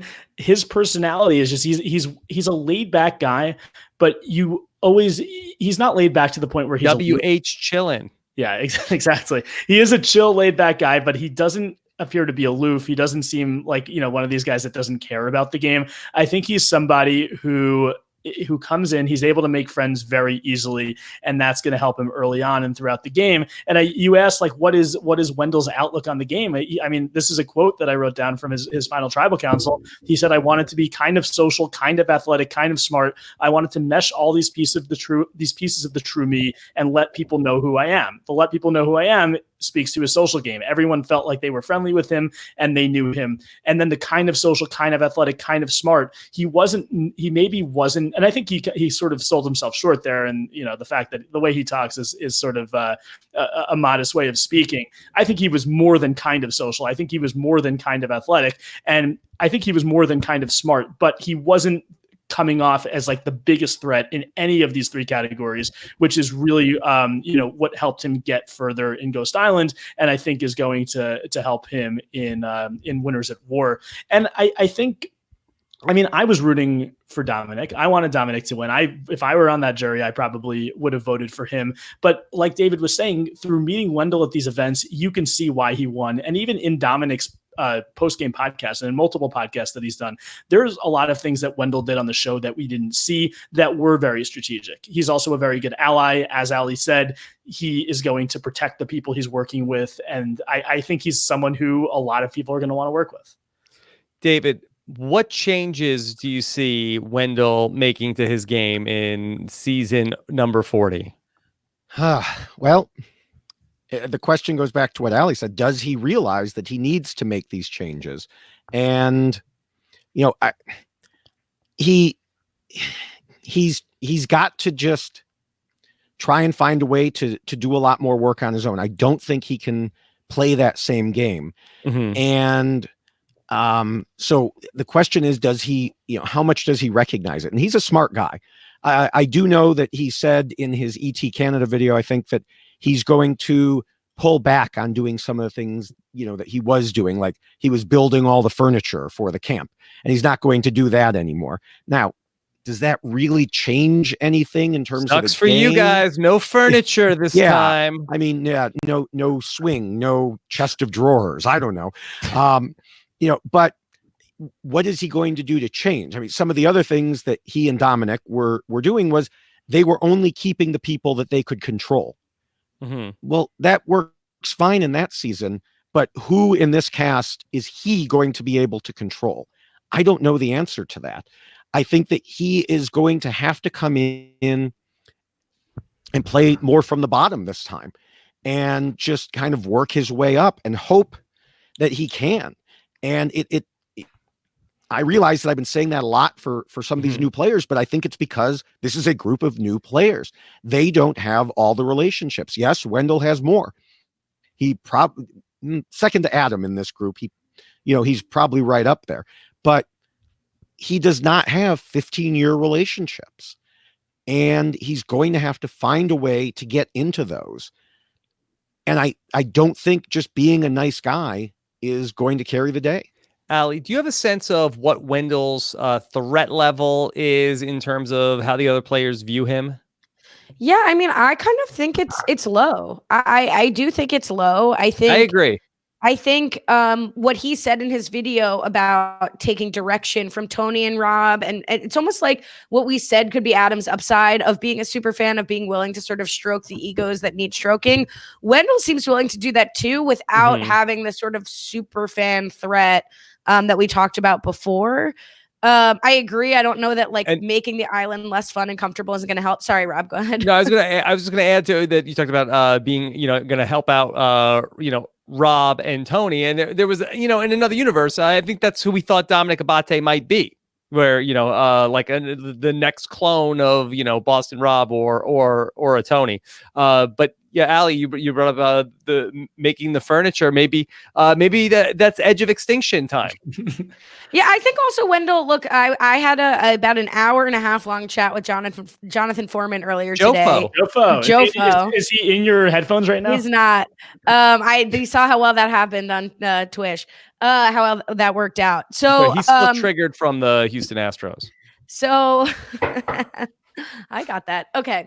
So But he was saying, like, you have to remember that Wendell got all of the votes of the people who spent the most time with them, and Dom got the votes of the earlier people, which kind of bodes well for an edge of extinction. If Wendell ends up on edge of extinction and comes back, I don't know that he's the most likely person to return, but I do think he's someone who could win coming back, especially if he's charmed. David really did not like that. But if he's made Edge of Extinction better and he's that likable and people really get to know him, I mean, just based on the fact that the last 5 people voted for Wendell. Yeah, everybody's coming back from it. We are having the best time on the Edge of Extinction. Wendell built bunk beds. It's fantastic. Yeah, we love it here. I'm very high on Wendell going into this game. And I again, on my pros and cons list, my first con that I wrote about Wendell is that he has so many positive attributes that he might come off as a threat. Yeah, I really I don't see where people are coming after him early. I can see him, and I don't think he could necessarily, I think he could play a similar game to what he did last time. But I think if somebody plays the dominant game and he goes to the end with that person, I think in this game he doesn't win. But I think if he plays a similar game to what he did, which was, even though it's known for being the social game, because next to Dominic, you're not going to come off as the more strategic person. But I don't think it was non-strategic. I don't think it's kind of the Michele thing where she didn't really put any votes together. Wendell was in that position of power where he and Dominic worked together and did strategize together. And he actually brought a lot of people into that alliance. So I think he's sort of like, I kind of think he's similar to Michele, but I think he has the winner upside where I think it's going to be a tougher road for someone like Michele. Ali, do you see any potential allies for Wendell? Listen, this is just the other half of the relationship that I stand hard of Michele and Wendell. But no, I think, look, Wendell has BTE to me, his big Tyson energy. I just feel like that's a connection that has no basis in, except for the fact that Wendell seems close with Jeremy. Wendell said he would play the most like Jeremy in his first bio. So I think that's a connection and inroads to Tony. But I just think, to Tyson, I think Tyson and Wendell will really connect. Like, they, to me, run at a similar frequency of being really smart guys, but also really laid back and have both played the sort of strong final 2, final 3, where Tyson played with Monica and Jervis in the same way that Wendell and Dom and Laurel were sort of a 3 for Wendell. So I think that they would really get along, at least. I think Dom is sort of his biggest connector, as much like Dom has really been, as much as Wendell's been in the community, Dom hosts the holiday party and his pool party and whatever other nonsense and plays poker. And so I feel like that could lead to some inroads for Wendell. But I think Wendell is someone who could really get on the beach and connect with people and sort of shake up the pregame stuff. David, do you see anybody else that could be a potential ally for Wendell?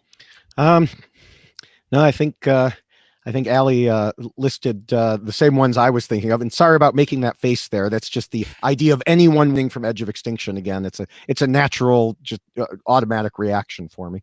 But no, I think those were the same people that I was thinking of that he could end up with, and maybe he can end up with more. Just because he is so charismatic. It's just hard to say with the way things are going to shake out with, the pre-existing alliances versus anybody new that shows up.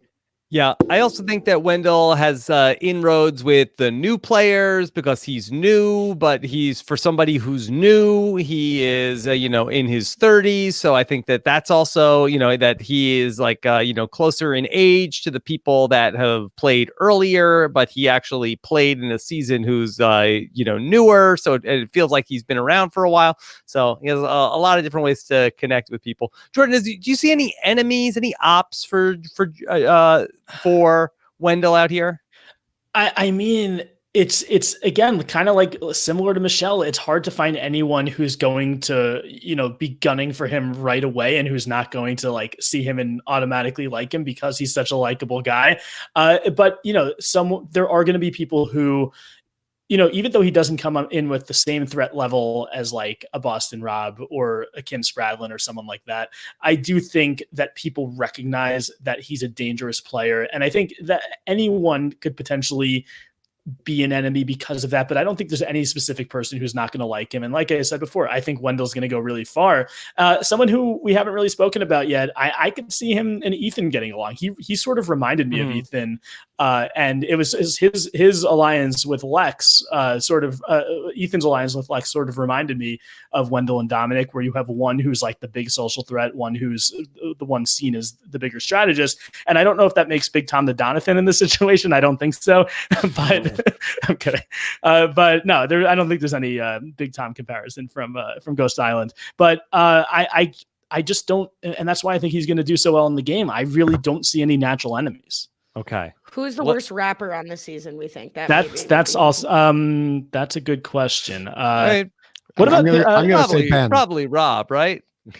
Well, we did hear Rob on the Ben wand off, Tony. but he wasn't. No, Tony, I think would. I think he could do it. He's more llama than rapper. Yeah. You know what? I think Wendell could get along with Denise. I mean, Denise famously had a great relationship with Malcolm, and it was sort of like the unexpected alliance, and I could see them having similar personalities. He's an off the chart social player. I think that there's a couple of these people that are on this cast where you could put them in a room with almost any single person who's ever been on the show, and they'd be able to get along real well with them. So I think that Wendell is going to not have a problem making friends. All right. So let's talk about prediction for Wendell. Is there anybody that thinks that he's going to be out before the merge on the panel? No. Okay. All right. So how high are we going, Allie? How far is Wendell getting? I thought I did enough putting everyone pre or post merge. How far is he getting exactly? I don't know. I don't think he's winning the game. I'll say that. I think he's post merge not winning. Post merge not winning. But if he wins, amazing. Like that's like half the cast. I'm like, incredible season. Is he in the top 7? Yes. Well, go to Kalish, come back to me. Okay, Jordan Kalish already said yes. I think my floor for him is 6th or 7th. I do see him as having very high winner upside, and I think of the whole of these 5 people, he would be the person I think would be most likely to win, and also I think he has the lowest chance of going early. I think I'm not 100% sure who my winner pick is. It's going to be between Jeremy and Wendell. I'm sort of leaning Jeremy, but I would not be shocked if Wendell won. Mm-hmm. Okay, David Bloomberg. I don't see him as winning. Mostly because I've already decided I think Sophie's going to win. But that'd be good. Yeah. But I do think he'll post merge. I'm going to put him in the early post merge. I think that something's going to happen where he's going to appear to be enough of a threat that he's just going to get knocked out right around that early post merge time. Okay, Allie. Yes, Rob. I don't know. Now that you say Jeremy's your winner pick, I could actually see Jeremy and Wendell going to the end together and Jeremy beating him. I think. Look, I'll probably go more on the Bloomberg side of things here and say like middle to early post merge for Wendell. But again, I do think, I think this would come out 10 different ways if they played it 10 different times. And I don't think Wendell's drawing dead. I don't feel it in my bones, I just don't feel like he's the winner. I still feel like somebody who's a parent is going to win. I feel like that, just like we saw in the last time out where we had the second chances, I think that was an important thing for the jury. This is $2 million. I think that this is, a life-changing amount of money to give to somebody. And I think that I think that the people that don't have the single people without kids, I think are going to have a hard time in the final 3. So I don't think you could pick Wendell to win, but I feel like he'd be right there What Like if he gets to the end and promises to have children within like 3 years? Well, okay. All right. That'd be something. That'd be something. That whole dating rumor with Michelle comes true and they get engaged on the spot. Hey, look, now you're thinking outside the box. So that's good. That's good. Okay. All right.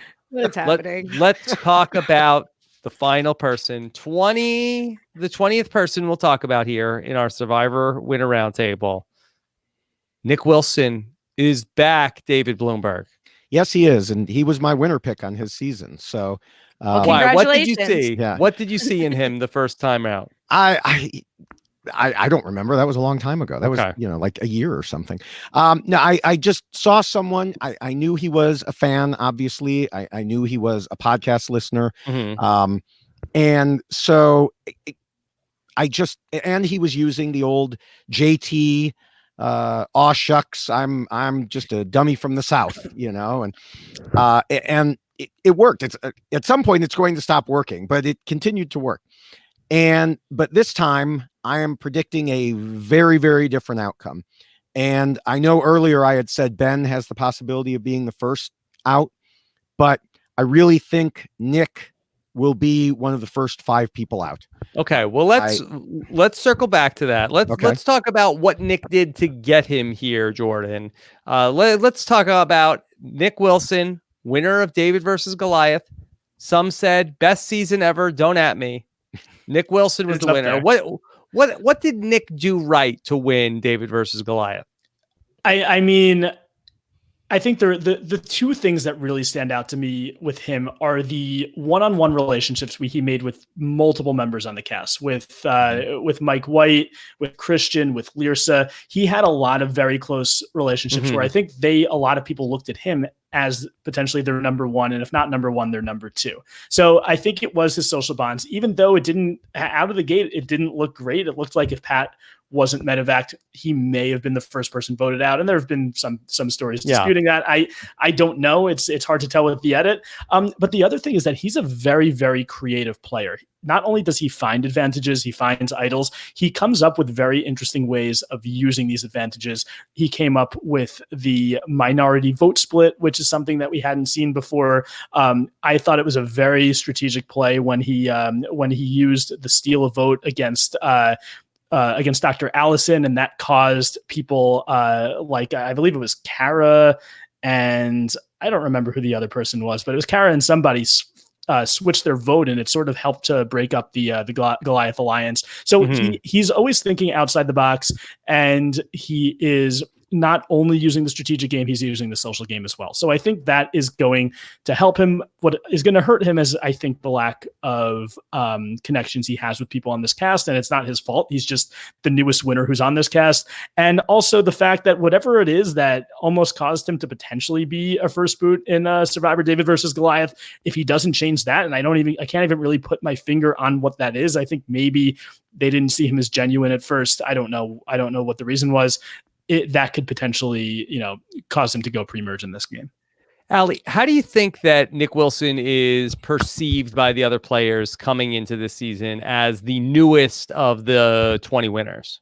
Yeah, that's a good question. He's actually the first person I looked at into the research of these 5. And so I also did like a pros cons, and then I got bored doing that for the rest of them. So I probably have the deepest analysis of Nick ready to go here. How is he perceived? That's an interesting question. I think Nick is I don't know that I don't remember him playing off like the bumbling Southern person, but again, I defer to the panel.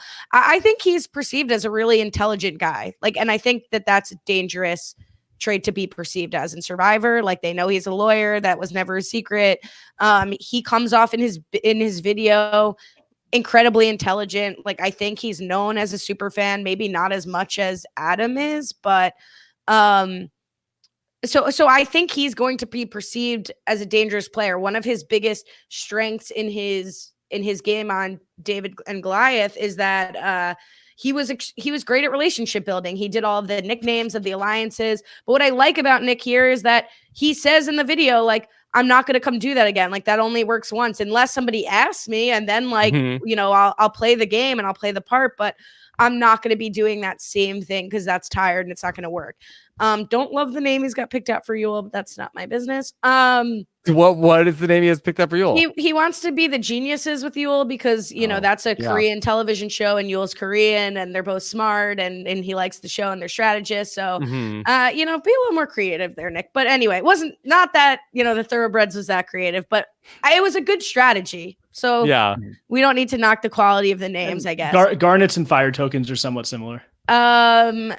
Sure. So, so the other thing I like about Nick that I think is that he was very flexible. He's known as a person who never had a vote cast against him. I think people know that. Whatever. I think he's not going to be underestimated at all. And I think I'm jumping ahead. I think David Bloomberg's right. I think he's easily the first person out of this, especially because he's the newest winner. He's on the younger side. He has the least connections, and I have some cons too, but I'll just stick with the positives for now. Okay. Jordan, what else is on your pros list? He was, I think he was a fairly persuasive player, and I think that probably comes from his background of a lawyer.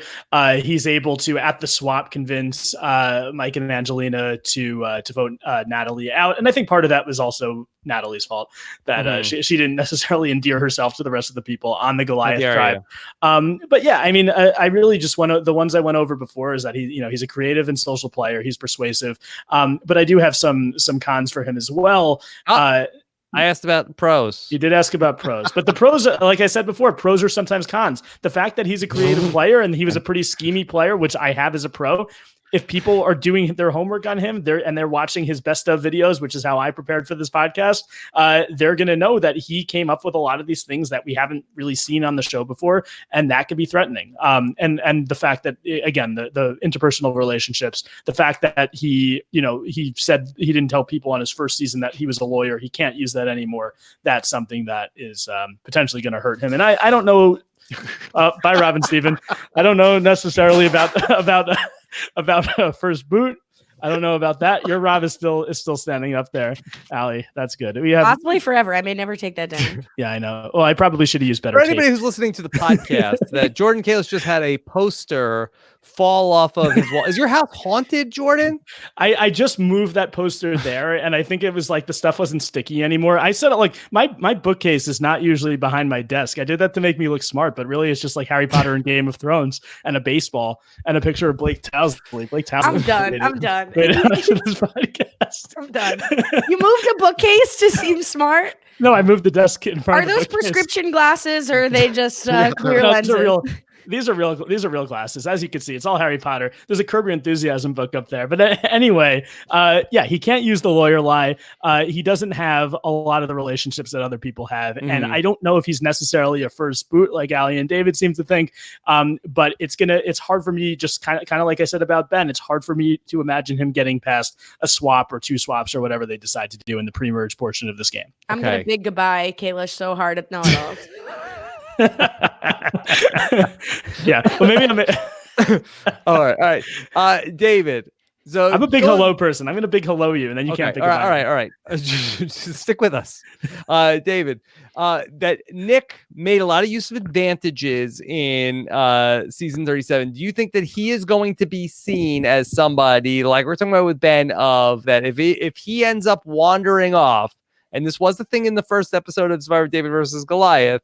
Although that was a little bit more of I don't think that was specifically idol hunting, but that if he goes off looking for advantages, do you feel like is that going to sort of be in line with how people are perceiving him as, hey, this guy knows what to do. He's out there looking for his slingshot. He's looking for the next advantage to use. I mean, personally, when I think of him, I don't think of him as being that type of idol hunter, or advantage hunter like the Tony, the Ben. But yes, anyone who wanders off is going to get the finger pointed at them. And so I think he's smart enough. I think he learned, he did seem to be in a bit of trouble. I am one who, Jordan mentioned earlier, some people think that he was going to go first had it not been for the Pat situation. I'm one who doesn't happen to think that. I think they edited it that way, but he definitely got in some trouble because he wasn't working hard around camp. He was trying to, just play the middle, and he went too far off the edge, I guess you would say. And so is he going to get in trouble for that? Well, I think anybody's going to get in trouble for that. And I think he in particular may get in trouble for doing just about anything. I think if he walks up to talk to Rob, someone's going to say, oh, look, he's trying to kiss up to Rob. I think if he doesn't talk to Rob, Rob's going to say, why is this new guy not talking to me? I think that he is just in a hole to start from. Okay. Yeah, I also think if the second, I think he needs to stay away from naming his alliances again, because I think the second he does that, people are going to assume that he's doing it with everyone like he did on his first season. It worked on his first season because we didn't have a playbook on him, and now we do. Right. I think it's going to come off as, sort of like Tony when he started Game Changers by doing the llama noise, running into the woods, making spy bunkers. I don't think things like that were such a big part of his edit can work a second time. I do think he has the smarts and the strategic ability to maybe get himself a couple votes deep, but he's always going to be thought of not necessarily as the biggest threat, but as someone that people are going to want to target, I think. Yeah, his best bet is that the targets go after each other and he can fade into the background, because he did well when other people were asking him to be in an alliance. He did, what we call on the podcast, the Ghostbusters strategy. Whenever anyone asked him if he wanted to be in an alliance, he said yes.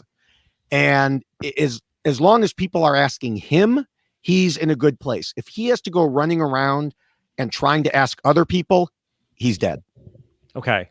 Jordan, can you give us something from your cons list? I thought I did. Didn't I do that before my poster fell down? Yeah, I mean, no, I think we said not to do it yet. Yeah. Well, pros were cons, up was down, weak was strong. I've gone over all my cons with Nick already. I mean, the fact that he's such a recent player, he's kind of fresh in people's mind. He doesn't have as many connections, and a lot of his positive attributes are that he did things that were sneaky in the game. I think that could potentially hurt. And are we up to predictions? I don't know. Are we on predictions? Yeah. No, I have cons. Yes. Okay. What would you like to add? They're my unsaid cons. Look, I think, and people in the chat are like so messy. They're like, oh, you're so down on Nick. You're so down on whoever. It's like, we're saying good things about them and people are like, we're down, whatever. And saying that Nick is going to go out first is saying that we're high on him and people are going to be high on him. Right. Okay. Whatever. All right. So a couple of my cons were that I think as much as we talked about he'll be known for advantages, I think something he wasn't so strong with in his season was managing the relationships when he was making plays. Like, he wasn't good at keeping Gabby and Christian in line on his side when he was making moves. And I think that is a problem for him. Like, I don't think he managed relationships super, super well. I also think he suffered from extreme bitterness. Can relate. But I think even just the way he responds about how, like, Twitter's the enemy, like, don't bite the hand that feeds you, Nick. Like, you're not above the fans. You were one of us too once. And I get it. Like, nobody does more than me on my podcast tell people, I don't care what you think. Don't respond. But remind me again how this is a con about Survivor 40. This is a con. I think also, no, but I also think he did it in the game when he got played. Like, when things happened that he didn't like, he got really mad about it and he was bitter about it, and he wasn't able to sort of adapt, and he had to win out in the end. And he was playing against Allison and Mike White, and he didn't Angelina. love it when Christian flipped on him. So what I'm saying. So I'm also saying that I don't think he beat necessarily the most physically dominant people, and he had to win challenges. And if it comes to that, I don't know how he stacks up against the more physically dominant players. And then, but on the flip side of all of these cons is that Nick is a student of the game. He's a student of Rob's, whatever that means. And he should be able to learn, even though he did win. So, right, maybe he'll suffer from what Tyson talks about, how if it goes right for you the whole way, you don't think you've done anything wrong. But as someone who's a real fan of the show, maybe he will do some self-reflection. I think I was impressed with his video and how he said that the nickname thing, blah, blah, blah. So hopefully these cons won't be too terrible for him. But I do think he will go out early. Yeah. I was very impressed by his win, by his first game in general. I think he was going up, even though it was a new player cast. I think he was going up against some pretty strong competitors, and I think he's someone who could come back on a season and win. I just don't know if this season, with the fact that you have so many people who've known each other for such a long time, I think that's the main drawback with him. I think if he were to come back in 5 years and it was either like a mixed winners and non-winner season, I could see him as someone who could win a second time. David, make sure I got all my stuff in here. Do you think that could we look at the return trips for JT as like any sort of like a blueprint for how this could go? Because I feel like that there is some similarity where I think that people underestimated them their first time out as they end up cruising for the win the first time, but then JT has had less success each time that he's come out to play, where that now sort of people could maybe be on to Nick's game and not underestimate him like they might have in the first season.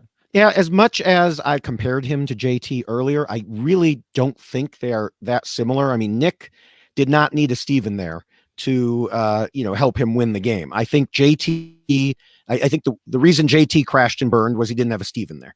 And the two of them really did play the game together, despite Steven not getting the votes at the end. Mm-hmm. But I just think that there is the one comparison I will say is that, yeah, you can't fool people with the Southern charm the second time around when they know you're not a social worker, you're an attorney, and they know that you're not this hick that you're trying to portray.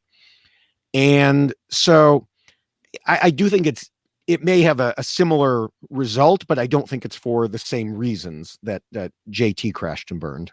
Yeah. I also just want to add that Nick was somebody that we got to see work with. I mean, his allies were really different people from all across the board. I mean, he worked with, he was close allies with Davey, Mike White, Angelina, Lirsa, Christian. He worked with every, archetype that there was of player. Carl, he, had, a diverse coalition of allies throughout the game. So I do think that does speak to his ability that I think he can work with everybody. I'm more concerned with how other people are going to look at him and wonder, is he shady? We just saw him one that I don't want to get tricked by Nick. Can I trust him? I'm making an alliance with him. Is he making an alliance with everybody? What's he up to, Allie? Sorry, I was telling Brent to stop stirring shit up in the chat. Okay, well, that should be a blanket part of every podcast. But my concern for Nick is not so much necessarily in his ability. I'm more concerned that other people are going to be a little bit sketched out about how Nick in the last game had everybody sort of feeling like that they were a tight ally of his and have to be wondering, is he double dealing with everybody else that's out here? Yeah, look, I think Nick is a big threat. And I think for all the reasons we've said, and yes, they might say, like, you had all of these close relationships with other people. Why should I believe you? Even if he doesn't do the nickname thing, he was known for that. And so people might think that. And yeah, I mean, I think that could be a big problem for him. I don't think any of the cons we're saying or any of the reasons that he's a threat are because people won't like him.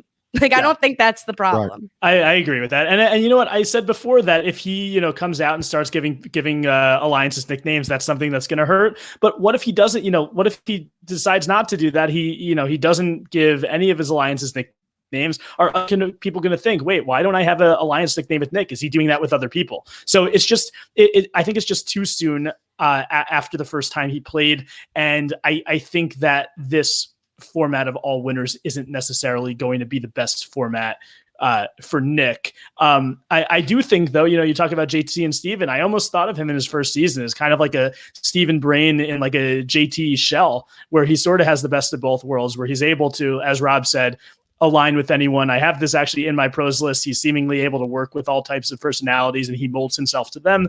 I think he has great skills for the game of Survivor. I just don't think he has the right skills for this game of Survivor, or the right, not even the right skills, just the right situation for him. David, do you see any no-brainer allies for Nick? No-brainer ones right off the top, because I mean, the clearest ones would be the other new winners, but every time we've been talking about them already, we haven't really put Nick into their no-brainer allies. So I don't think he has any immediate allies. I do think if he makes it a little bit, he can do what you guys were just talking about. And Jordan, you must have seen the same quote as I did about him molding himself, because that was something Jeff Probst said about him, was he called him a shapeshifter. And so, but the problem is you have to be there long enough for that to happen. And I just don't think he's going to be. Okay. What about any potential people that are ops, Jordan? Do you see anybody that could be gunning for Nick Wilson? I do. It would be hard for me to see him and like Natalie Anderson or Sophie Clark, some of these people working together. I could see them coming after him right off the bat. I can see potentially someone like Kim Spradlin coming after him. I think there are not that anyone is going to dislike him, but I think there are people who are going to just remember his season because it was so recent and just think that he's not my guy. He's not the person that I want to work with deep into the game. He's either a little bit too sneaky, and he did it to such an impressive level in his first game that they might not want any part of that. Allie, that we saw that Ethan wrote down Nick Wilson's name from Dalton Ross, where it was who's the person that you would vote out first. And I know Dalton Ross has done this before. I'd be curious to see how much that ends up being impacting the game. There's one thing I learned from Josh doing first one out all these seasons is that these pregame impressions, I think, do carry over to the game. Do you think that we will see Nick Wilson's name written on a lot more of these parchments as the preseason goes on? Oh, that's interesting. I don't know. No, I don't think so. I don't think he's going to be somebody in the preseason that people are necessarily. I always wonder, it kind of seems like people are scared to be honest in some of the preseason stuff, even though like nobody's going to see it. I don't know. Like some people seem very withholding, at least in the ET videos. I don't know. And Ethan wrote down a cutesy little like old school beats new school. If people are writing it, I do think it's because Nick is the person with the loosest alliances who's also a big threat. He's like a big known and a big unknown and a big threat. One thing I want to push back on, though, is the Sophie thing. I actually think Sophie could be a good ally for Nick. And people are going to like come for like, oh, they have very different like political views, whatever. I think which inside means the game, nothing in terms of people making alliances. Right. That was so no. I think anything can bond people. I think being Christian can bond you, and we've seen that before. Or we've seen Hannah, who's not Christian, pray with Michele, who was. So like, I think Sophie is somebody who would adapt and would oddly get along with Nick because they're both really intelligent. And I think Nick definitely doesn't seem to lead with his politics. And I don't think Sophie would necessarily. So I know that's like an unlikely pair, but so are Davey and Nick, right? Like I kind of, I don't know why I'm getting vibes that they, given the opportunity, would be a strong, unexpected pair. And also, I feel like that Sophie, if I remember this correctly, I'm pretty sure I did a podcast with Sophie right after Nick ended up doing the move where they ended up stealing Allison's vote. And I do feel like that she was actually very high on Nick when we did that interview. So I don't know how much that carries over to actually meeting the person, but I think that Sophie's going to be looking for allies. So I think that she's going to be very happy to work with Nick Wilson if they end up together. Yeah. I mean, the question is she so high on the move though, where she's wary of him because he made this move, or does she respect the move and maybe this is something they could bond over? I kind of see it. I don't really see that relationship going too far into the game. I think it could be more where they're targeting each other because they know they're both such big fans. But that, you know what? Look, if like the Sophies and the Adams and the Knicks are able to come together and create some sort of like RHAP alliance, that'd be awesome. Oh, Yeah, okay. but Nick All said right. one of his pet peeves is know-it-alls, and Sophie has been on the know-it-alls. So True. That is true. All right. Jordan, do you have a prediction for Nick Wilson? I'm gonna say pre-merge, but like post-swap.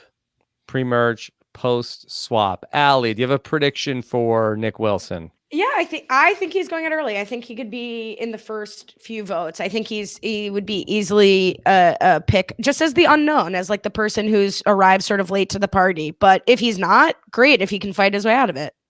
Okay, David. I already made mine. One of the first 5 out. Okay, one of the first 5 out. Yeah, I feel like he's the same as Adam Klein for me. I just feel like that those are the two people that I feel like that the other players are going to look at as can we trust them? Are they expendable? And people that I feel like are not going to really factor into people's long-term plans. So I don't think that they're, sort of threat level red like Rob and Sandra are, but I feel like that they are in that next tier of people who are going to be, expendable and not in the sort of like bigger plans that start to come up as we head towards the merge.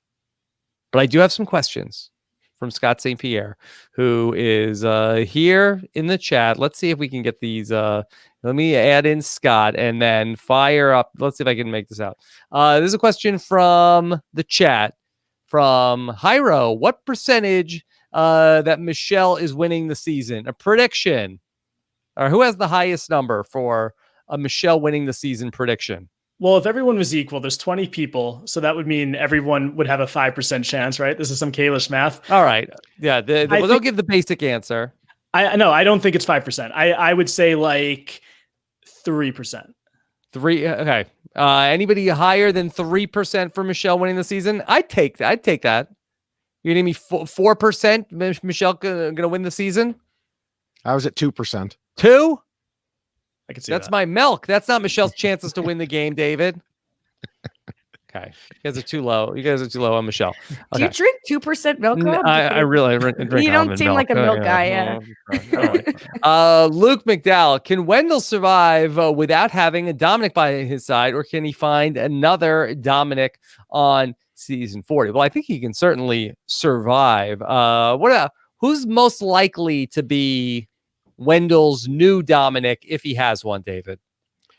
I think when we were talking about it earlier, Jeremy was brought up in part because Jeremy became Stevens JT. The only difference is that he became Stevens JT because he knew JT won. But isn't Jeremy's Dominic already Natalie Anderson? That's a good point too. I don't know. This is Jeremy. He can have multiple. He can keep multiple. Maybe people. I don't think Wendell needs to find another Dominic to get himself to the end. I think he needs to use what he does well to get himself to the end. And like I said before, I think that his strategic game is understated because he played with Dominic, and I think that's why he's going to do so well. It's going to help him. So I think if he goes to the end with someone who plays more of the Dominic game, I think that's obviously not the worst possible scenario for Wendell because it still means he gets to the end. But I think as far as the final 3 goes, that's not the best scenario. I think if he gets to the end using his strengths and being thought of as more strategic than his previous season, that's his best outcome. Okay. Yeah. All right. We got a couple more questions from Scott. Jonathan says, is Adam the single biggest threat to everyone in the game? He knows every winning game back to front and can use that to inflate the threat of anybody he wants to target. Anybody buying Adam is the biggest threat in the game? He's a threat, but I don't think he's the biggest threat. I think there's people out there that have that are, like household names when it comes to Survivor, like Sandra and Rob and Parvati. No, that's crazy. I think Adam is not the biggest threat in the game. No, but he is a threat. I do think he is a threat. Yeah, I think that there are some people, if they make it to the end, they win. Adam is not necessarily one of them. Sandra is. If she can make it all the way, you have to give her the win. And I know this question wasn't about, getting at the very end, but leading up to it.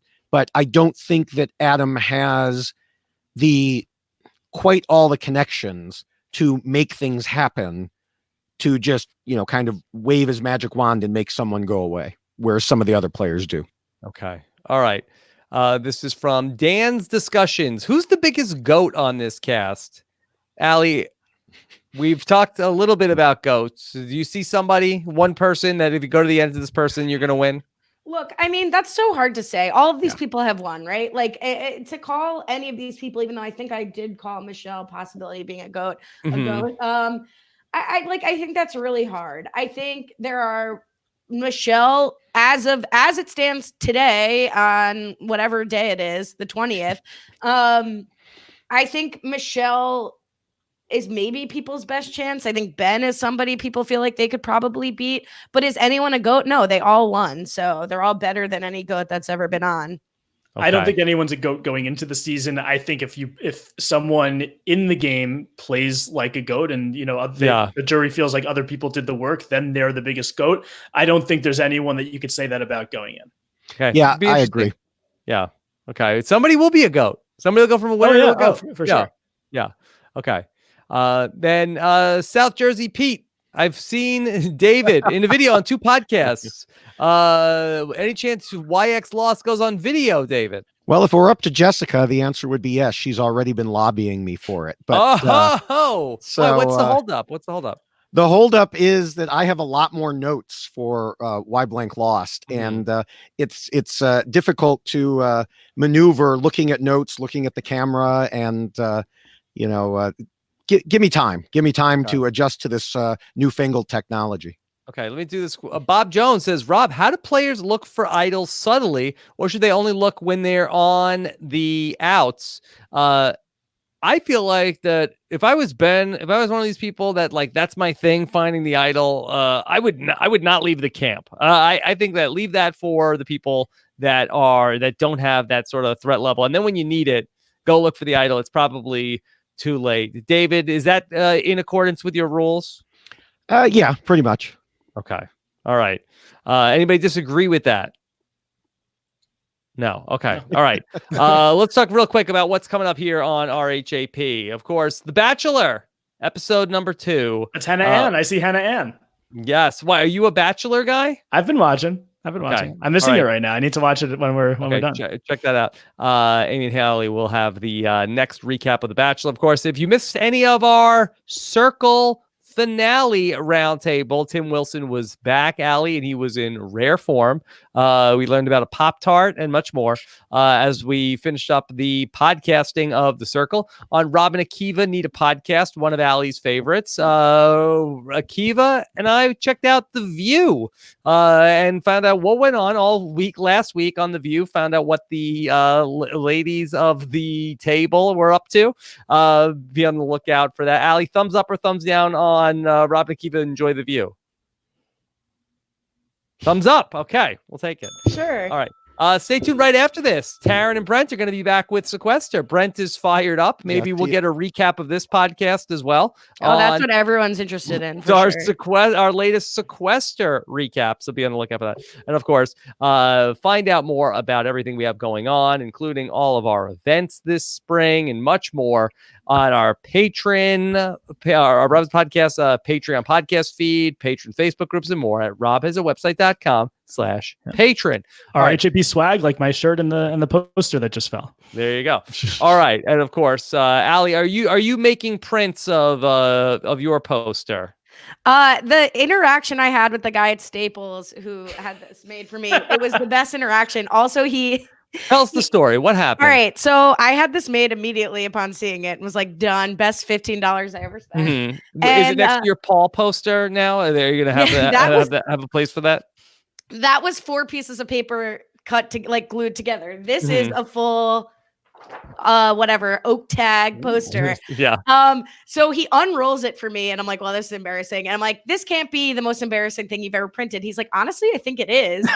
And he goes, do you know this guy? And I said, yes. And he goes, and it's on Getty Images. I said, yes. And he goes, is he a coworker or friend? And I hesitated for about 15 minutes before reluctantly saying friend, because you're certainly not my coworker, but friend is generous for me.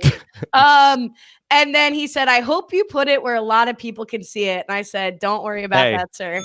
Over 700 saw it tonight here live. So everybody else in RHAP, my remote RHAP universe also saw it because I sent it to them directly when I got it. Okay. There you go. There you go. All right. We will have much more. I will be catching up with Bryce soon. Be on the lookout Oh my for God, I that. can't wait. So I should excited give for this that. to Bryce.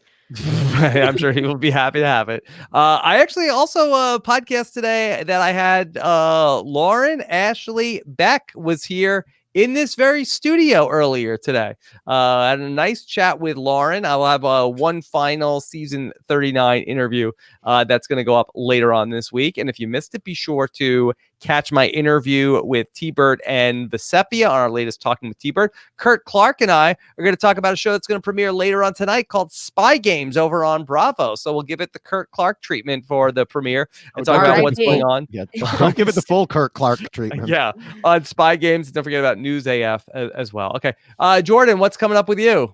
Just looking forward to this week in Survivor history, starting at the or this week in Survivor, starting at the beginning of season 40. Before that, I'm just coaching basketball, teaching, doing what I normally do, and I have a picture of Blake Towsley now, as I showed before. Okay, So yeah, and what's here? Let me go full screen on Jordan. What can you show us what you have here? That you've printed out a picture of your hero, Blake. Actually, Mike Brett, who is my RHAP gift exchange giver. This was the first thing I saw when I opened the box, and it was maybe it was a great gift as it was, but this just cracked me up for like 5 minutes. Allie, can you give Jordan some advice on how to make a piece of paper stick to the wall? Yeah, a lot of tape, and don't move it at the 11th hour just for the background appearance. Got it. Yeah. Got it. Okay, Allie, what's new with you? All right, so I always do a shitty job, I feel like, at plugging the podcast, but I'm determined tonight because if you made it through 2 hours and 20 minutes of this absolute nonsense on what will be sure to be the most skipped podcast of 2020, you can give the challenge a chance. I am fully so sick of the 3 people who talk to me at Know-It-Alls who say oh, I love you on with Rob, but I don't watch the challenge. Watch the challenge then. If you like this garbage, you'll love what me and Brian are stirring up on the challenge. People from Big Brother are going to be on. It hasn't started yet. I don't have a date. Follow me at Lash Tweets, and we will let you know and give it a shot. Don't come up to me and say oh, you're so funny, but your podcast can miss me. No, give it a chance. You'll like it. Give it a chance. Okay. That goes for the people that are just watching us waiting for Sequester recap to start too. Okay. And you can watch Especially it at mtv.com and not, you don't have to have people are I don't get MTV. You don't have to get MTV. Yeah. Okay. That's the ultimate way to cut the cord is just listen to the podcast. Otherwise, I am just out here continuing to not be invited to Jordan Kalish's pizza and beer Survivor hangouts. Aren't you in the Facebook group? No. You're not. And I wouldn't come, but I would like to be invited. You've said that before, and I'm not even an admin. I can't even invite you. I should be an admin. I would like to be invited. Talk to Vanessa. She's an admin. I would like to not come. All right. Let's hear what David Bloomberg is up to. Well, we're working on a couple of. We'll have our normal preview podcast, and we're working on one special one that will be between now and next few weeks, probably. Also for. I did not put a poster up here, but I did wear a poster. So we're working on getting different. We're going to get that in the store very soon. Yes. Yes. The YX Lost rules, David Bloomberg's rules of Survivor on a shirt. That's right. And we know we had some interest in it, but before the Podcast One store came along, the price was too high. So luckily, we're hopefully going to be able to bring that down and get that out to the masses. All right. So thank you guys so much. Thank you guys so much for watching. Thanks so much, Scott St. Pierre, behind the scenes, putting this all together. Really appreciate you guys checking out our Survivor 40 Winners Roundtable preview of the season. We're closing in to, what are we, just 3 weeks away from Wednesday. Very exciting stuff. So be on the lookout. Survivor 40 is right around the corner. Take care, everybody. Have a good one. Bye. Bye.